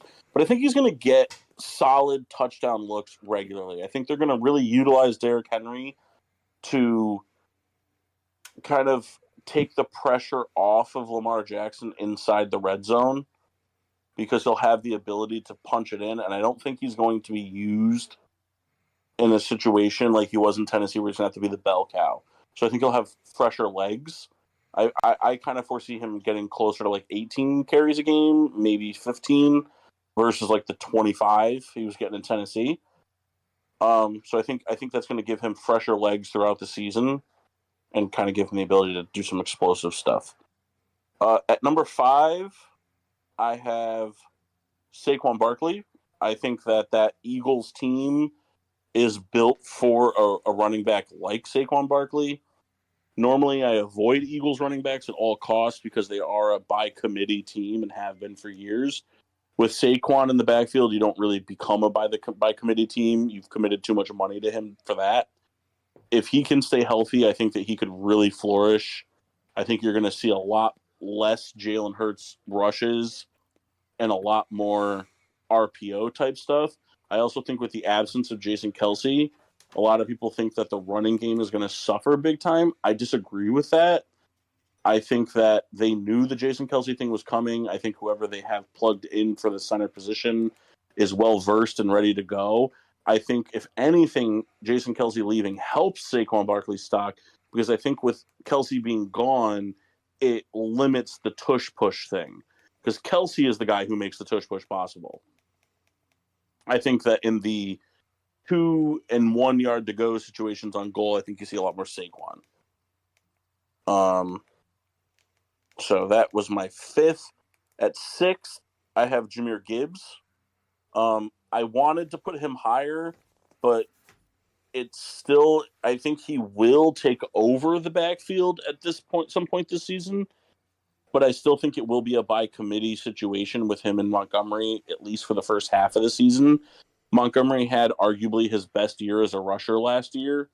And that's saying something, because he was pretty solid as a Bear all the years he was there.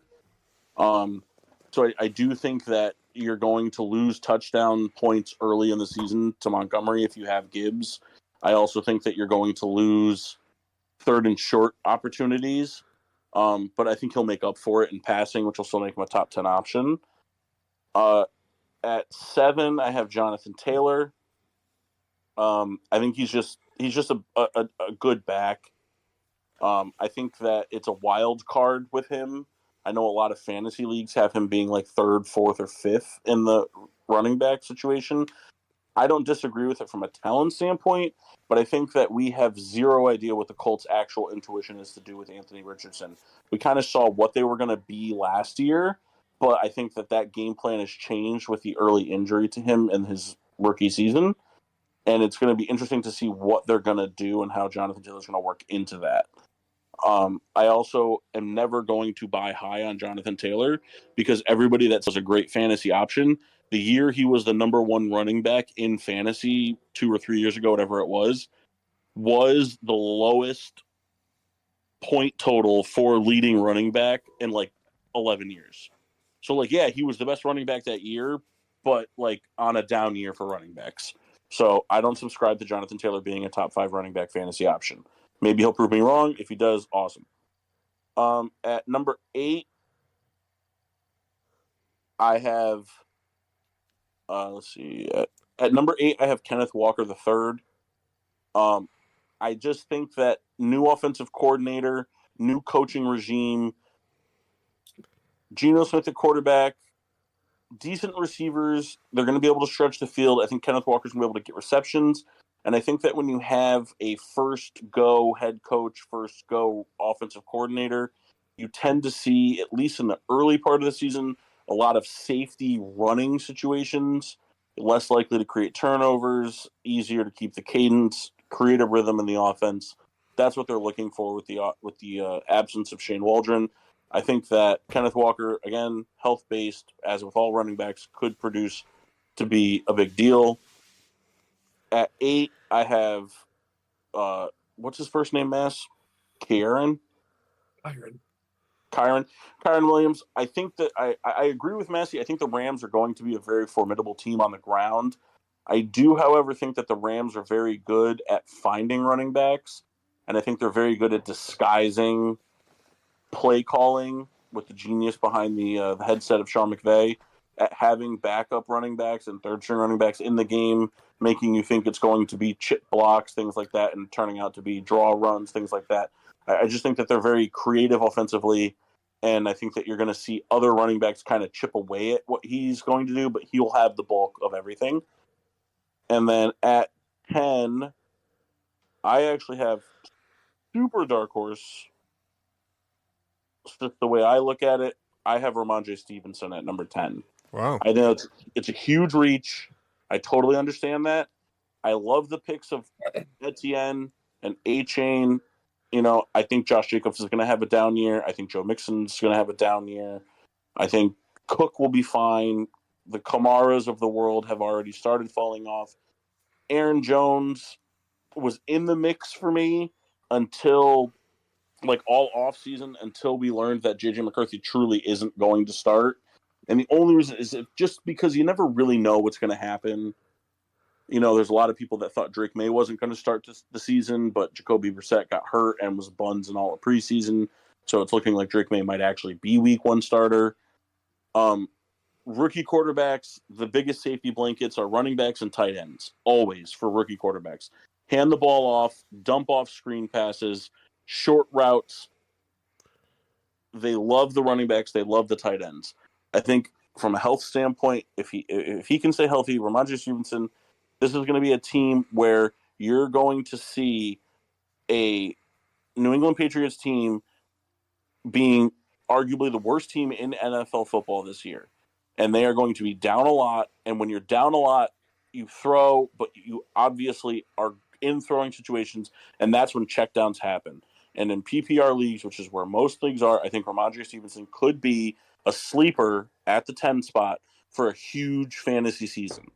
I don't think he's going to win you any leagues if he's your RB1, but if you're able to snatch him up as an RB2, I think that could dark horse you into some serious playoff contentions based on how the rest of your draft might have went. And that's my top 10. Nice. Yeah, you can't hear me, but I'm clapping it. What? You can't hear it, but I'm clapping at the mic. Oh, okay. Thanks, man. I like the Ramondre Stevenson pick. I think that he could be. I think he could I think he's going to be a lot of RB3 draft type stuff. And I was going to put David Montgomery there, but I have a really hard time putting 2 running backs from the same team in the top 10 ranking. And I just think that, with everything that happened last year, I think Jahmyr Gibbs is the RB1 regardless of what the depth chart says. But I just think that, the beginning of last year versus this year, I think, second and, 8s, you're going to see more Jahmyr Gibbs versus, David Montgomery's. Last year, they put David Montgomery in because they're fuck it, we'll rush him for 5 yards and get a manageable third down. This year, I think they're going to be a little bit more apt. And Dan Campbell showed in the NFC Championship game, he's all for taking risks regardless of what the outcome is. And now that he kind of knows what he has in Jahmyr Gibbs fully, I think you'll see a little bit more risk-taking with him. which doesn't bode well for Montgomery, in my opinion. What are your thoughts on? I don't know what he finished as for the year, but I mean, Mostert was a guy, even though his advanced age as far as running backs go. So I think A-Chain is going to take that spot clear cut, but I think that Mostert will still get a lot of short yardage looks and maybe red zone looks that might take away from A-Chain's like huge game potentials. He finished with 16.2 points last year. Who? Raheem. Right, and Raheem, but Raheem in the beginning of the year had a lot of 40-point games. I was just answering Kendall. No, I know. I'm just saying, like, he had a lot of 40-point games. I think that A-Chain's the clear-cut one on that team now. But I don't know. The Dolphins thing, like, I feel like last year they both were so good that, like, this year it's almost kind of like I think they'll both step back a little bit. I also think that this year, from a Dolphins standpoint, I think this is the year of Tua. I think, like, this is, like, I'm not saying he's going to be an all-time great quarterback this year. I just think, like, I think this is the year that, like Tua got his money. He's got his receivers. Like, there's a window there because there's kind of questions about what the Bills might or might not be without Stephon Diggs. You know, the Jets, there's some people that are high as a kite on them. There's some people that are in the basement with them. This, you know, they have to do it, but, like, I feel like this is kind of like that window for the Dolphins to kind of run train on the AFC East. And I think that that's got to start with Tua, not the running backs. Mm-hmm. Okay. Talk about yourself for 30 seconds. All right. I'm going to count to 30. That'll be us talking. No, I'm just kidding. Hey, Kendall. Yes. I have a question for you. Shoot. All right. So we're going to say that Patrick Mahomes is the greatest quarterback in the NFL at the moment, correct? Yes. Okay. All right. We, starting from today to next year, which would be right before the start of the NFL season in 2025, I know that was shorter than 30. Huh? I know that was shorter than 30. Well, I got to finish this question now. You, me, Mass, Mock, and Kyle were all given the same caliber personal trainer, nutritionist, and medical staff. Mm-hmm. We have 1 year to get in the best shape that we can. And then we start the season of 2025 as wide receiver 3 for the Kansas City Chiefs, each of us, in like a separate universe. Yep. Who do you think is able to produce the best season out of the 3 of us, or the 5 of us?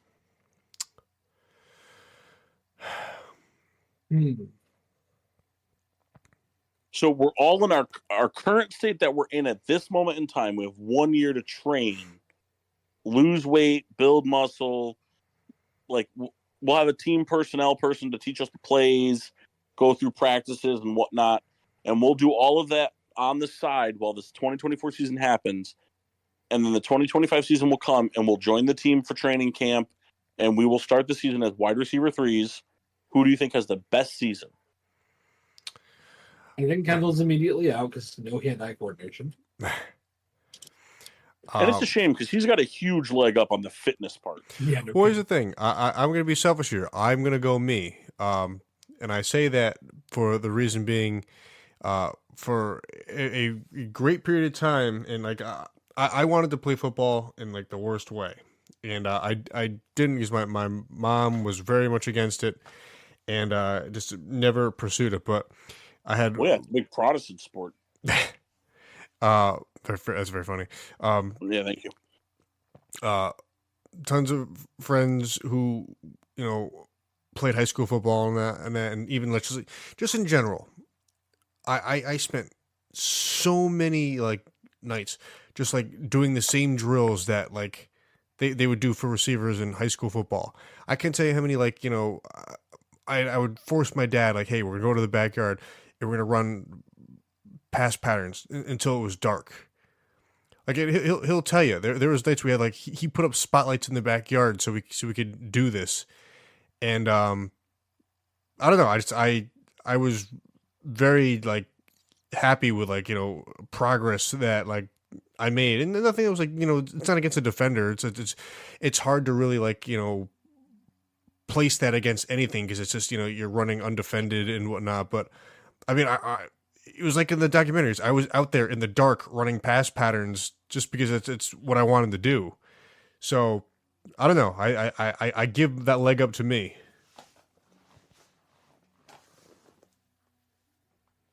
All right.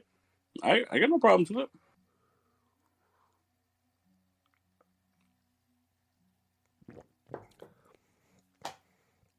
I got no problems with it. Massey, take it away. I got very good hands. I think I can do it. All right. I also like that. Look, as long as it's not mock. Listen, and it's no disrespect, but like we talked about at the start of the show, Kyle's hands are in his pants. Yep. It does you no And here's good. the thing. I say this about mock with all the love in the world. I think that he thinks he'd be great. I think Mock would be terrified of getting hit, and that would be his downfall. So here's my question: Can I train and scrimmage with players before training camp? So you have your current contact list, and then whatever your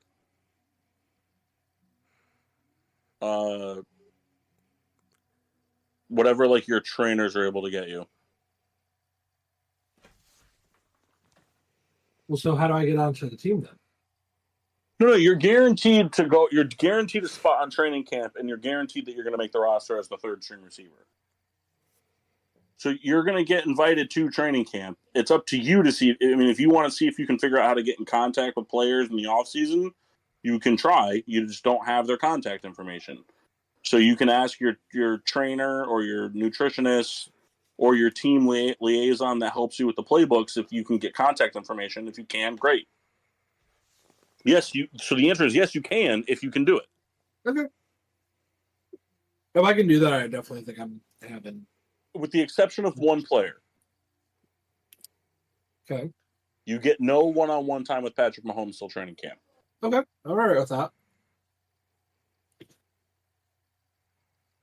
Listen, if I can be decent with Carson Wentz, I'll be great with Mahomes.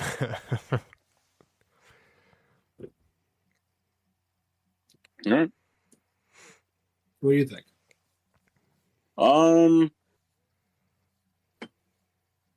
I think it's Kendall. I think it's Kendall because I think from an injury standpoint, he stands the best chance because he's already in better shape, and he exercises pretty regularly.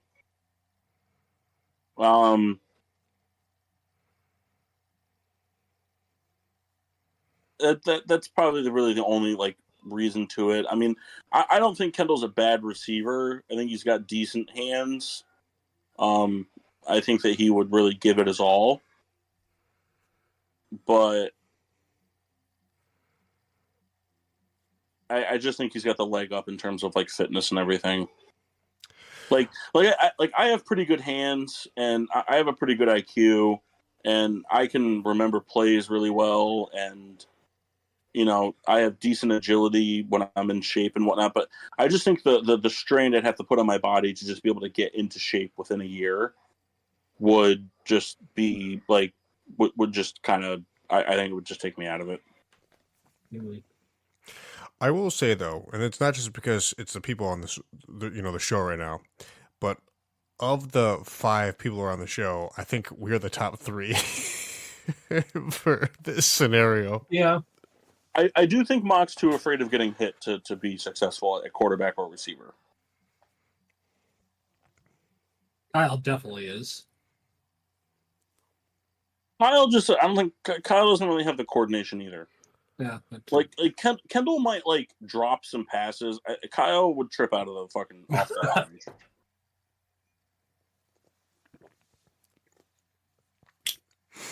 All right, Mass. Fire away at the receivers before we go. All right. So number 1, much to the chagrin of Riddler, I think you got to take Tyreek Hill here.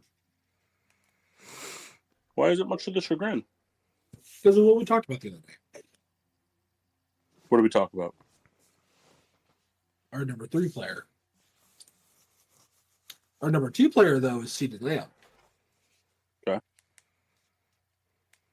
Because again, until he shows me that he's not going to be the receiver he was the last couple of years, I'm still trusting him. Speaking of trusting him, number 3 overall, you take Amon-Ra St. Brown. Oh, well, here's the thing. I just think Amon-Ra is a good pick. Like I don't think it's a reach to take Amon-Ra with the 4th overall pick. If I have the first pick, if I have the first or second pick, I'm not taking Amon-Ra over Tyreek Hill. Okay. I might take him over CeeDee Lamb, though. Number 5. Man, this is so funny. I'm sorry to interrupt. It's just a video of Giants. It's a compilation of Giants fans celebrating them taking Evan Neal and not Sauce Gardner. That's very funny. Yeah. So number 5. I don't know that his deal gets done before the start of the season, but I do think he plays the season regardless. He's playing to prove himself for a contract. I really do think Jamar Chase goes off. He showed that he practiced today. Oh yeah. So I think that solidifies what you're saying though. Like he's gonna play. Yeah. I think he proved his point, and he's not gonna make the team suffer because the Bengals are inept. I hope he goes somewhere else. Specifically, somewhere that's not San Francisco. Arizona. I'd rather that than San Francisco. What was that? Number 4? Number 4. Number 5, I think you have to take Justin Jefferson here. He gets hurt a lot, and he has a couple of down games, but I think with actual, stable quarterback play this season, and if I remember correctly, they improved the offensive line as well, you're going to have a lot more good games than you're going to have negative. Number 6 down here, I'm going to take A.J. Brown. I think the other thing, too, is I know you're high on it, but like the uncertainty of Sam Darnold plays a part. Yes, I would say so. It's weird. Sam Darnold being the starting quarterback almost makes me more excited for Jordan Addison's season than it does for Justin Jefferson's. That's very funny. Number 6 here, we're going to go with A.J. Brown. Okay. The last few years, he's been nothing if not consistent. Usually good for between 10 15 points a game at minimum. Frequently goes above that. One of those receivers that will throw a tantrum on the sideline if he's not getting targeted enough. So as petulant as that is, that means it's going to be an increase for your targets. So that's always good. Number 8, I'm taking Garrett Wilson here. I think this kid has hit 1,000 yards in the last couple seasons. And just keeps making plays. This kid is good. Assuming that Aaron Rodgers actually stays healthy, this is going to be the best wide receiver he's had since Devontae Adams. And I think he's due for a big load here. Number 8. Man, it feels very homerish, but I'm taking Puka here. Homer. Yeah. I do think he's going to continue on his trend of finding the end zone. I do think this is a bounce back year for Kupp. Revert to him and be like, oh shit, we got to cover Kupp. We've seen him have a Triple Crown season. But Puka's just good, man. I think he'll be the recipient of more touchdowns than Cooper Cup this year. Cooper Cup may finish with more yards, but I'm still taking Puka on the off chance that that's not right. You know, Stafford got Puka when he was older, or Stafford got Cup when he was older. I'd like to see what he could do with the younger version. Number 9. I'm taking Drake London. Interesting. I have a lot of faith in this new Falcons offense. And their offensive coordinator loves play action, especially with a threat like Bijan in the backfield. I mean, Cousins number 1 have always done very well. And I think this is a year we see a big breakout for Drake London. At number 10, I'm taking Mike Evans. Mike Evans is consistently going to get you 10 points. Frequently, he will get you in the 25 range-ish, but he's going to get you between 10 and 15 points almost every week guaranteed. I'd say he's good for at least 80 yards in a score if they're not getting their ass kicked. Can you rattle your list one more time? The whole thing? Tyreek Hill, CeeDee Lamb, Amon-Ra, Jamar Chase, Justin Jefferson, A.J. Brown, Garrett Wilson, Puka Nacua, Drake London, Mike Evans. Okay. I don't disagree with Drake London having a good year. I just think I would have knocked him down to 10. I do think that I know this is your list and your opinion, and I totally respect that. If I were making the list, though, I do have a hard time not putting DJ Moore in the top 10. He fell at 11 for me. Just because I think it's just going to get so split around there. You have 3 such good receivers that one guy's not going to eat that lion's share. I disagree only because I think that DJ Moore was able to produce top 10 fantasy numbers when he was doubled, and now he's going to have solo coverage. He's got to step on Keenan Allen. He's the future wide receiver 1 of this team. I think that Rome is going to struggle personally in the beginning. I also wouldn't call DJ the future, but I think he is the number 1. No, but I'm saying like he's the number 1 of the future though. Like he's like he's the number 1 for the next 3 to 4 years, not Okay. Rome. Okay. This isn't one of those situations where like Rome's going to be the number 1 in a year or 2. Rome's probably not going to be the number 1 until 2026, 2027. But that's just my opinion. I think it's one of those things where like I think that DJ Moore, I agree with you in most situations. I think this is one of the situations where I think DJ Moore is going to be the one that consistently eats. I think taking Keenan Allen and Rome are mistakes. I think DJ Moore is safe. Yeah, I mean, I still think taking DJ Moore is safe.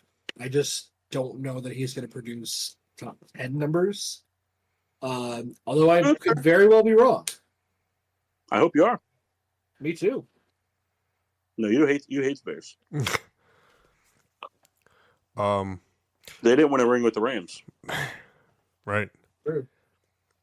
What about those fringe handcuff guys? And I'm just going to throw Waddle out as a...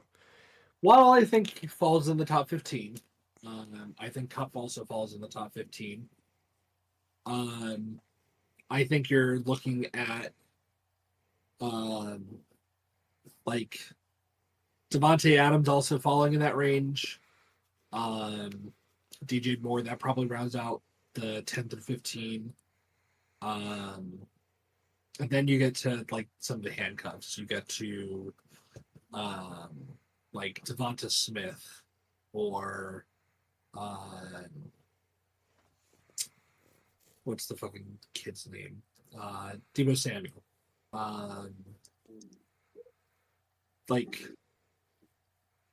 I think that's where those higher handcuffs come in, and then you start to like mix in like the lower number 1 receivers. You get to like like Neighbors or Amari Cooper or Zay Flowers, like some of those kind of guys, Hmm. around the same spot as like your higher handcuffs.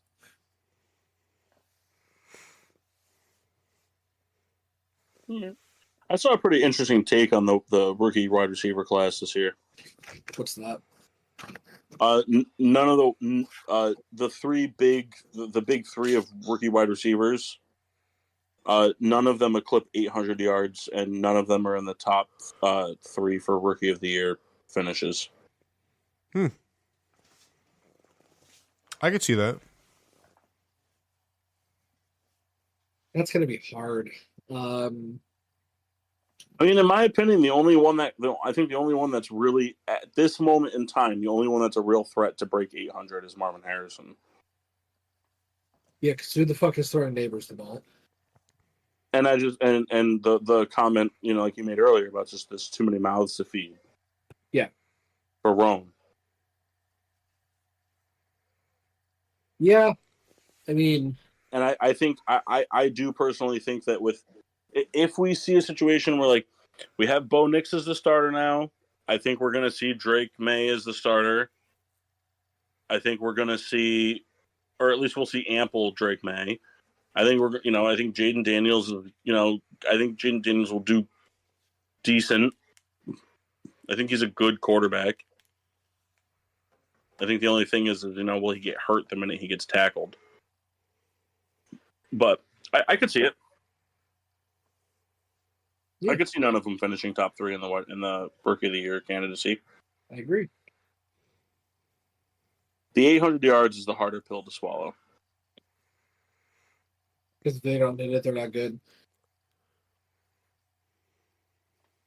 Yeah, that's going to be the hard thing. Is like, oh, they're like these are all busts, and it's like that's not true. One of them doesn't have a quarterback. One of them has Kyler Murray as a quarterback, and the other one, is playing with Keenan Allen and DJ Moore. I was about to say, they're not on the depth chart. Right. I tell you, is this like the clear cut lowest on a depth chart we've seen a top 10 wide receiver in the NFL history? I'm going to Google that. Because the Keenan Allen trade happened before the draft, correct? Correct. Yes. So like when Rome was drafted, it was guaranteed that he was at best third on the depth chart. Yeah. We're talking top 10? The top 10 pick. All right, hold on. I'm going through the last 20 years. Give me a second. Jameson Williams was third on the depth chart when he got drafted. Oh, he's top 12, though. I get it. Like, the Roma Dunze pick was more about the future. Keenan Allen's more about the present. Mm-hmm. Yeah. Like, I totally get that. But, when he was drafted, it was clearly known that barring any injury, he was going to be third on the depth chart. Devonta Smith was clearly the number 2 when he was drafted. Who was the number 1?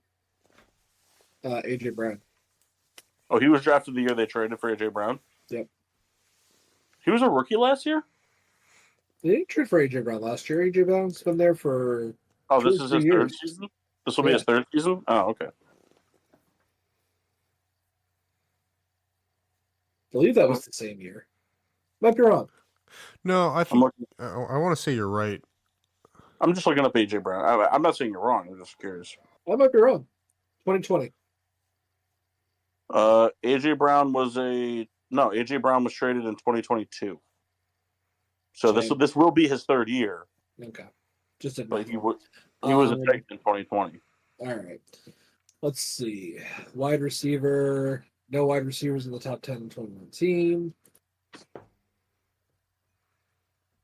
2018. No wide receivers in the top 10. Josh Rosen was picked 11th. Gross. All right. I tell you, though, I know this makes Mike Mock really mad, but I stand by this, and I will till the day I die. Josh Rosen was given a less fair of a chance than Tim Tebow. Agreed. I don't think Josh Rosen was going to be a great NFL quarterback.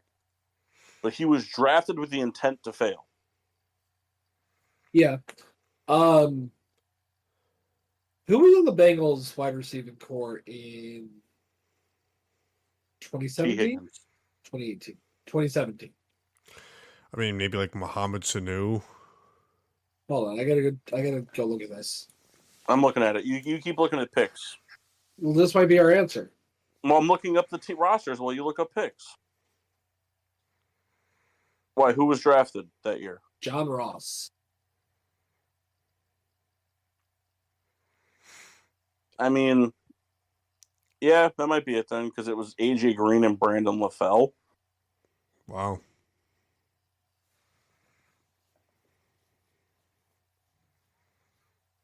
I mean, would you say that Brandon LaFell was the clear number 2? Like when he was drafted, not when training camp was over. Like when I'm saying, like when Rome was drafted, it was like this guy's the number 3. There's no way he's going to be the number 2. I vaguely remember that sentiment, but I couldn't tell you for sure. I would say yeah. Actually, you know what? He probably was. John Ross was drafted in what year? 2017. By the Bengals? Yep. Yeah, he was definitely number 2 then, because it was AJ Green and Tyler Boyd. I think Tyler Boyd was the clear-cut number 2 at that point. So yeah. I'm just going back and looking. Was Kevin White drafted to be the number 1?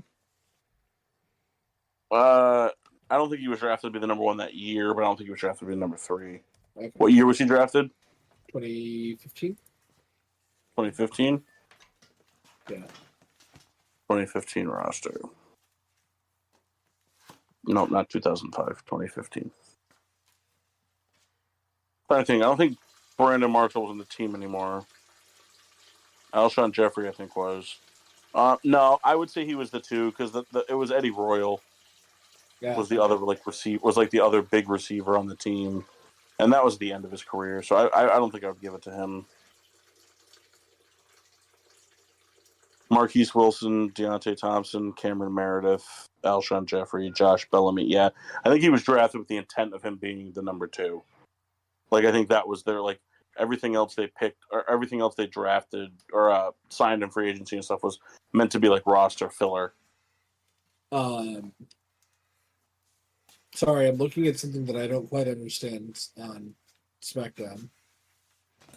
But or Raw, whatever. Looking at something I don't quite understand, but 2014 was a hell of a year for receivers. It's a bust on the first one, but you got Sammy Watkins, who had a somewhat decent career.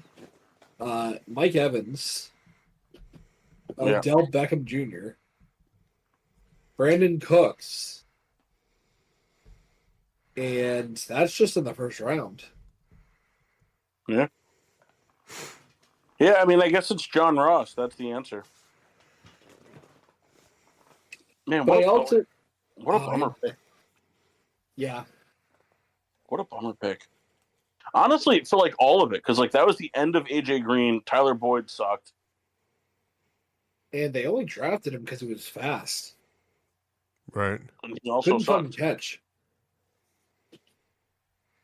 All right. Shall we wrap it up? Yes, we shall.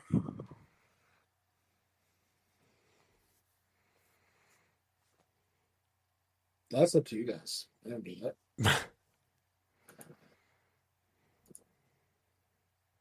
Did we lose Paul again?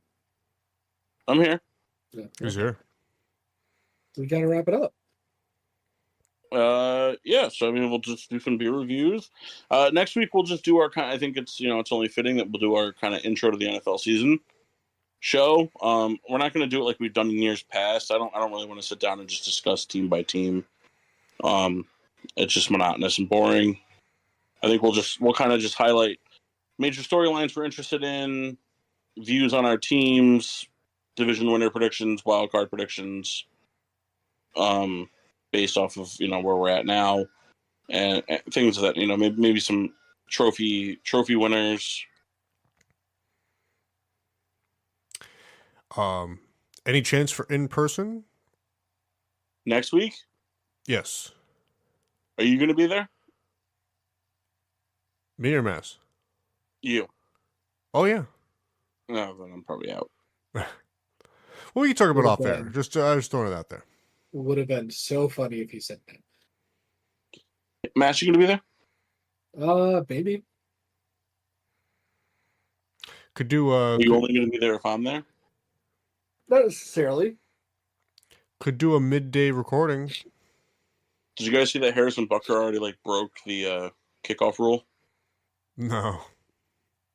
So he basically has just been kicking line drive kicks that land at the 25 and hop. Because the ball you can't.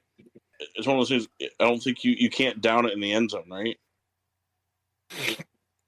Why can't you you, get in the end zone? you can down it in the end zone, but it only comes out to the 20 or something like that. I forget what the rule is. I think it's the 30. Might be the 35. No, I don't think it is. If it bounces before the end zone and then you down it in the end zone, I don't think you get the extra yards. We see. There was some weird thing about it where if it bounces, I remember them explaining it. If it bounces before it goes in the end zone, it's not the same as if it just goes into the end zone. Kick lands in landing zone, bounces to end zone, must be returned or downed. If it's a down ball, it's spotted on the 20-yard line. Right. So Bucker's been drilling line drive kicks because nobody can move until somebody touches the ball. Right. So he's been drilling line drive kicks to the 20-yard line and letting them bounce off the ground. And then if they sputter into the end zone and a player runs back to down it, it comes out to the 20 instead of the 30. So he's just fuck it, I'll just line drive it. All my players are close enough anyway. And it's kind of an interesting tactic from the kicker standpoint because, you line drive kick it, the returner is going to be kind of skeptical to run up and just field it because it's moving quick. Right. And off of a hop, you don't know where it's going to go. So you have to let it at least kind of move in the air. It's interesting. Interesting take right away. Yep. That guy doesn't like women. Kendall, how was your beer? I had the Tanqueray Negroni cocktail ready to drink. Now, sorry, I wasn't up here. Sorry. No. Now, I've never had this drink whatsoever. It just never occurred. You've never had a Negroni? Never had a Negroni. So I've had Negroni. As much of Negronis are awesome. As much of a gin fan that I am, it's never occurred. And this was awesome. I've been missing out big time. Nothing like I anticipated. With the vermouth and I guess it's listed here as bitter liqueurs. I mean, I don't know if you go to a bar, do they just put bitters? This was awesome. Listed here, it's 24.9% ABV in a 375 milliliter bottle, which I think is fairly typical for a lot of these RTDs that aren't in cans. And I tell you, it certainly did the job. I'm feeling it pretty good right now. I still got a half a rocks glass, well actually pretty much we'll call it a 3-finger pour rocks glass to go before bed. I can't recommend this enough. If you are a gin drinker, definitely give this a shot. I'm gonna give this a full 5 out of 5, and probably because it's the first time I'm having it, and just I'm so impressed. And now I'm kind of on the search for more of the stuff. So, man, I should make Kendall a Negroni because I have a specific Negroni cocktail or recipe that I use for my restaurants, and it is fucking slamming. Yeah, no, this is awesome. I'm pretty big on this. Just watch Aaron Judge win MVP. Guys can hit more home runs. Just how it's going to go. Yeah, he just stole a home run. Celebrated. and then still threw somebody out at first for the double play.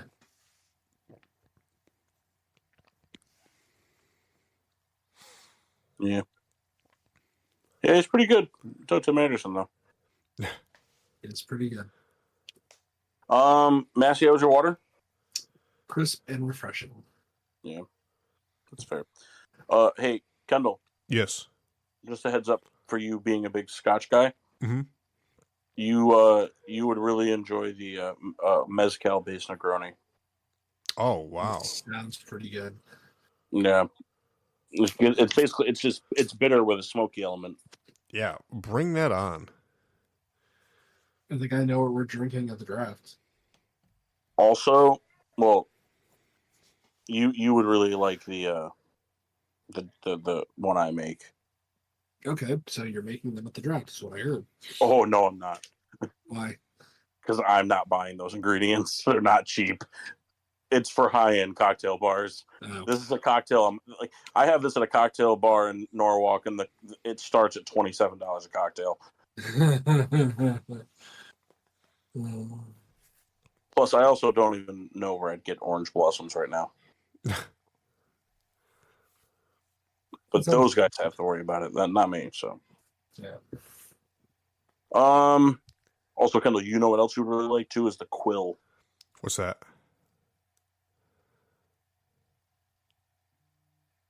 You would like the Quill a lot. Oh, so what's that? The Quill is basically a Negroni, but with a quarter ounce of absinthe. Oh, wow. Yeah, it adds a real like drinks. But I've never had absinthe on its own. You haven't had absinthe. I had the Spaten Oktoberfest from Spaten Brewery in, I believe it's from Western Kentucky. Spaten Oktoberfest. Oh, Germany. Oh, I was a little off. Germany, Kentucky, it's like the same place. Yeah. You know, it's like Paris, France, and Paris, Texas. No. The Spaten Oktoberfest, the start of the Oktoberfest run for me. It is a favorite of mine. It's probably I would say it's my second favorite style of beer, just because, I mean, I've had bad Oktoberfest, but even middling Oktoberfest are still just good. I like the style of the beer. It's that, lighter, spicier style. Samantha's not going to be a fan of that style of beer because in about 2 hours I'm going to have disgusting farts. Oh, the farts are amazing. It's incredible how Oktoberfest does that to your body. It really is absolutely baffling. But yeah, it does. Bottled or canned Oktoberfest for sure. 5 out of 5. I mean, I think the only thing that beats it really is the Hofbrau mini keg. It's awesome. It's just the gimmick of it really just puts it over the top. But they used to make Ackershore mini kegs, and those were the best. But it's a 5 out of 5 beer. I like it because it's light, it's tasty, it's got depth to it. It's not just some flavorless lager, and it's not expensive either for an import beer. It really isn't. I think it's like $12 for a 6-pack. Only come in 6s, or do they do anything higher? Now Spaten does 12-packs. Okay. Spaten does. I'm curious to try the Goose Island one this year. They changed the recipe, but that's one that I think I might have to save for later because I can only get it in 12-packs. So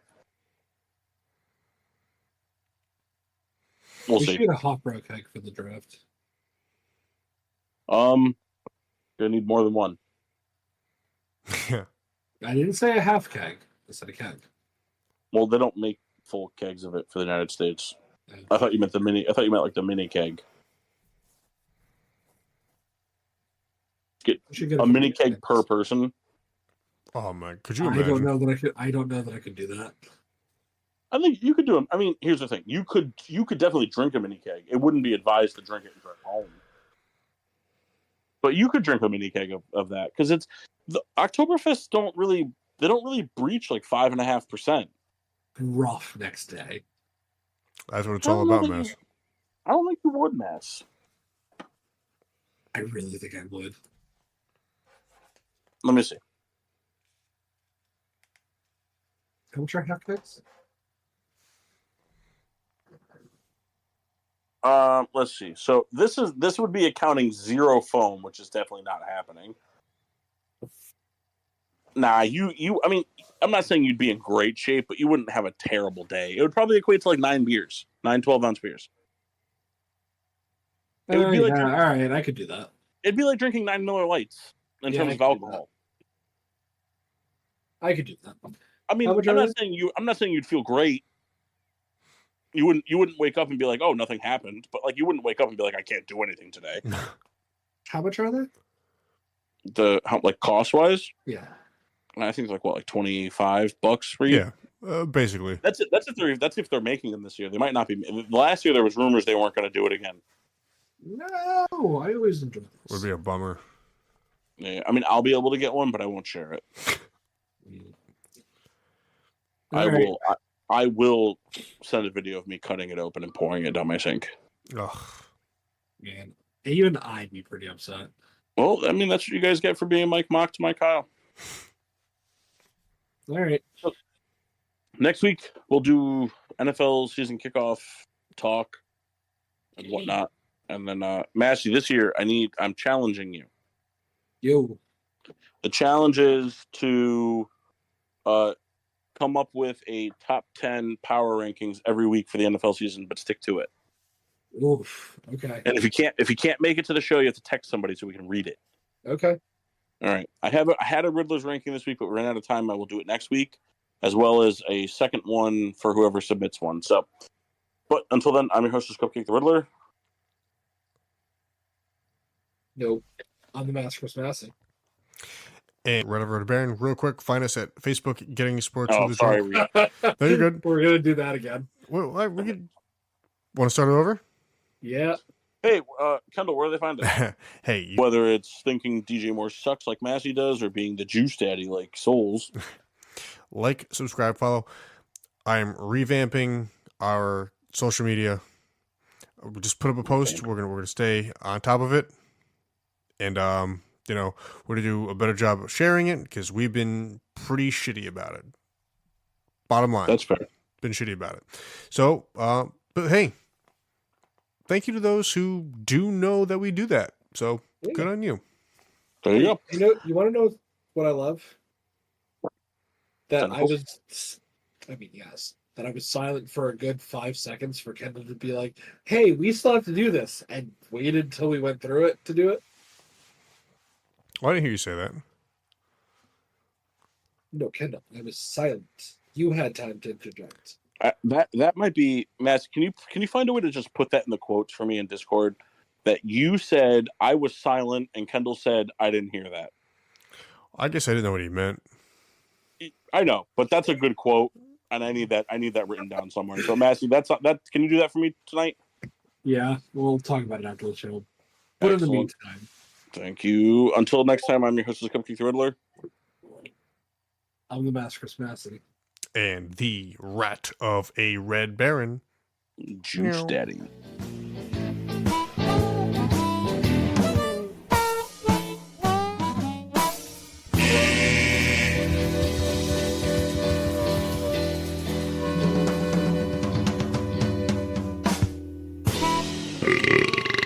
Yeah.